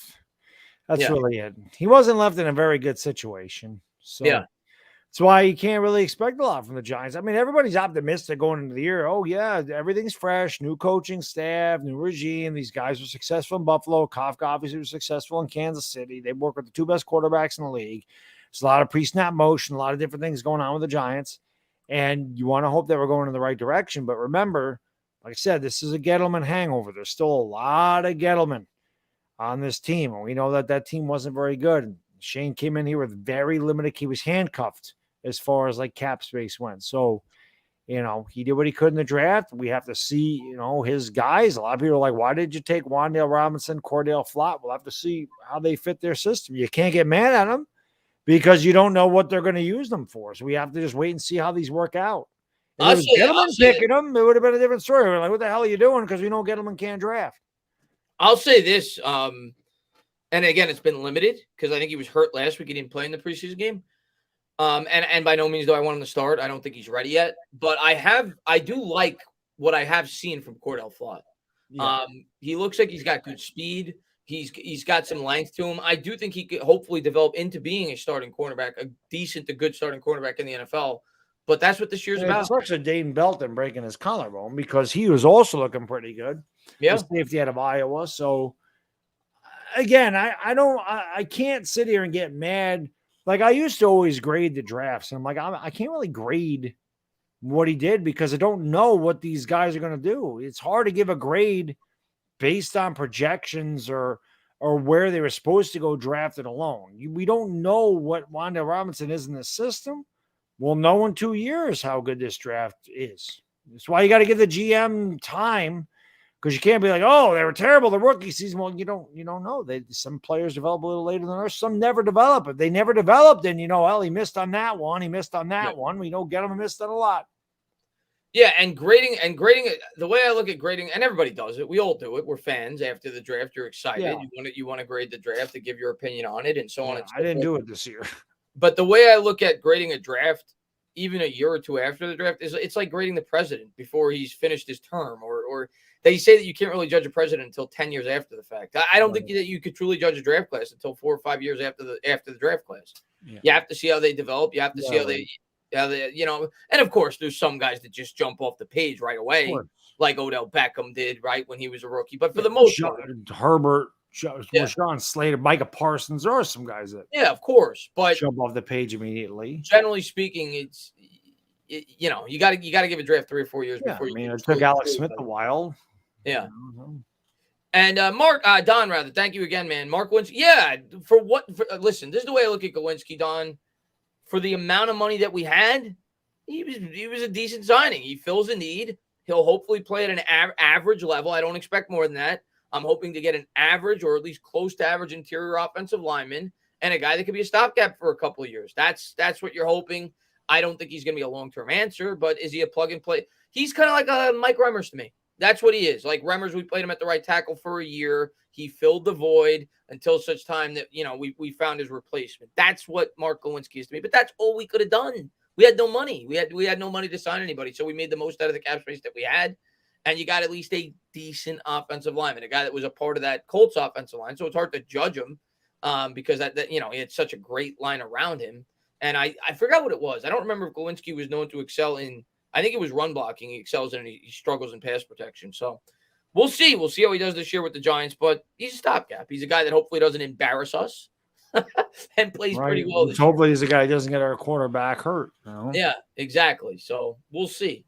And Dyer, man, thank you, man. You don't have to do that. But yeah, like I said, first member stream, I'll figure out the day, but it'll probably be like September 7th or 8th, like a couple days before the first game. And stand up, new member, just gifted out another membership. So appreciate that, Dyer, man. And I'll be seeing you guys 3 or 4 days before the first game. And I may even do it weekly if people show up. Last year, I did it for the first 4 or 5 weeks and didn't get too many people in there. But if more people show up, I'll do them weekly. If not, definitely at least bi-weekly. But Dyer, man, thank you, man. I appreciate all the support you always show on the channel. And I guess I'll stick around to see who gets the membership, but I'll say it in a minute. Raekwon says, been seeing Jets fans say Evan Neal looked bad at joint practice. I like how did it look when the quarterback tortured D? Listen, it's practice. I'm not gonna, like I said with Jones, I'm not gonna read too much into it, whether it's good or bad with these practices. I think Evan Neal's gonna struggle to start the year. I do. I think he's gonna struggle to start the year. It's what I expect, Raekwon. I expect him to struggle to start the year because he's a rookie. It's by week 6 or 7, we'll see how he performs. That's my outlook on Evan Neal. I think he's gonna have struggles. That's my outlook. If he surprises me, great. If he comes out and he looks like an all-pro lineman week 1, great. Yeah. I'm not going to go into the year expecting that. But later, guys, be good. Like, know what I mean? Thanks for popping in, buddy. And Neal was pushed back on the bull rushes. Oh, is that what they said during the practices? Okay. You don't love hearing that, but the one thing that I've noticed from Neal Baddog and people in the chat, the one thing that I've really noticed about Evan Neal, and Jai, good to see you too. What's going on, Jai? The one thing that I've noticed about Evan Neal that I don't love is and again, he's a rookie. I think he's going to improve this. He leans too much. That is definitely apparent. There's a lot of times where he'll fall on his face. He'll lean too much in the end. Yeah, you can't do that. You can't lose your leverage. As soon as you lose your base, you're done. Yeah, that's the one thing I've noticed with him in terms of the negative aspect. When I watch the games, he somebody can work on though. That's fixable. Yeah. And but good to see you guys. Gonna get my member. No, don't worry. Whenever I'm officially broke in college. Listen, Jai, we've all been there. We've all been there. You're one of my best subs. I see you all the time. I'm looking forward to doing a lot of the Knicks streams. You're always in all those. I know you're a diehard Knicks fan as well. We've all been there. I remember being in college and having to live on Burger King and cheap deli food. So we've all been there. But I appreciate just the support, you always being in the channel. Glowinski was ranked at 22 by PFF out of at least 80. Yeah, I mean, listen, hopefully he gives us that. I'm just hoping he plays an average guard. That's what I'm hoping. And he gives us what we were hoping to get from Will Hernandez last year. That's what you hope for. I don't expect. And hopefully he's healthy. Yeah, and he's healthy. Yes. Anything more than that is gravy. Anything more than that is gravy. Let's see. And Sean said, we're going to close this out, guys. Good evening, Jets. Go Giants. Sam, thank you so much for popping. Yeah, we're going to close this out. Baddog's not feeling well. I just wanted to stick around to see who got the membership, but maybe it doesn't say it. King Trizzy, stand up. Guys, I just want to say thank you so much for all the support you guys always show on the channel. So much fun. You're going to have a lot more content as the season gets underway. We're, 10 days away, 12 days away. You won't see too many midday streams this year, but I'll do some later streams. I started a new job. My first day was actually today. I went in and got my ID badge. So that's going to be a 9 to 5. I'll be working from home 4 to 5 days a week. So I'll still definitely do some in-season streams, but it won't be midday. It'll be later, maybe 7, 8 o'clock. I normally like doing the middays, but I'll definitely do those as well. Looking forward to getting a lot more content on the channel, though, as the season gets underway. But had a lot of fun tonight. Appreciate all you guys for tuning in. All the support you guys always show. We'll be live on 2 days, 1 o'clock preseason game. I got my fantasy draft tomorrow, so I'm looking forward to that.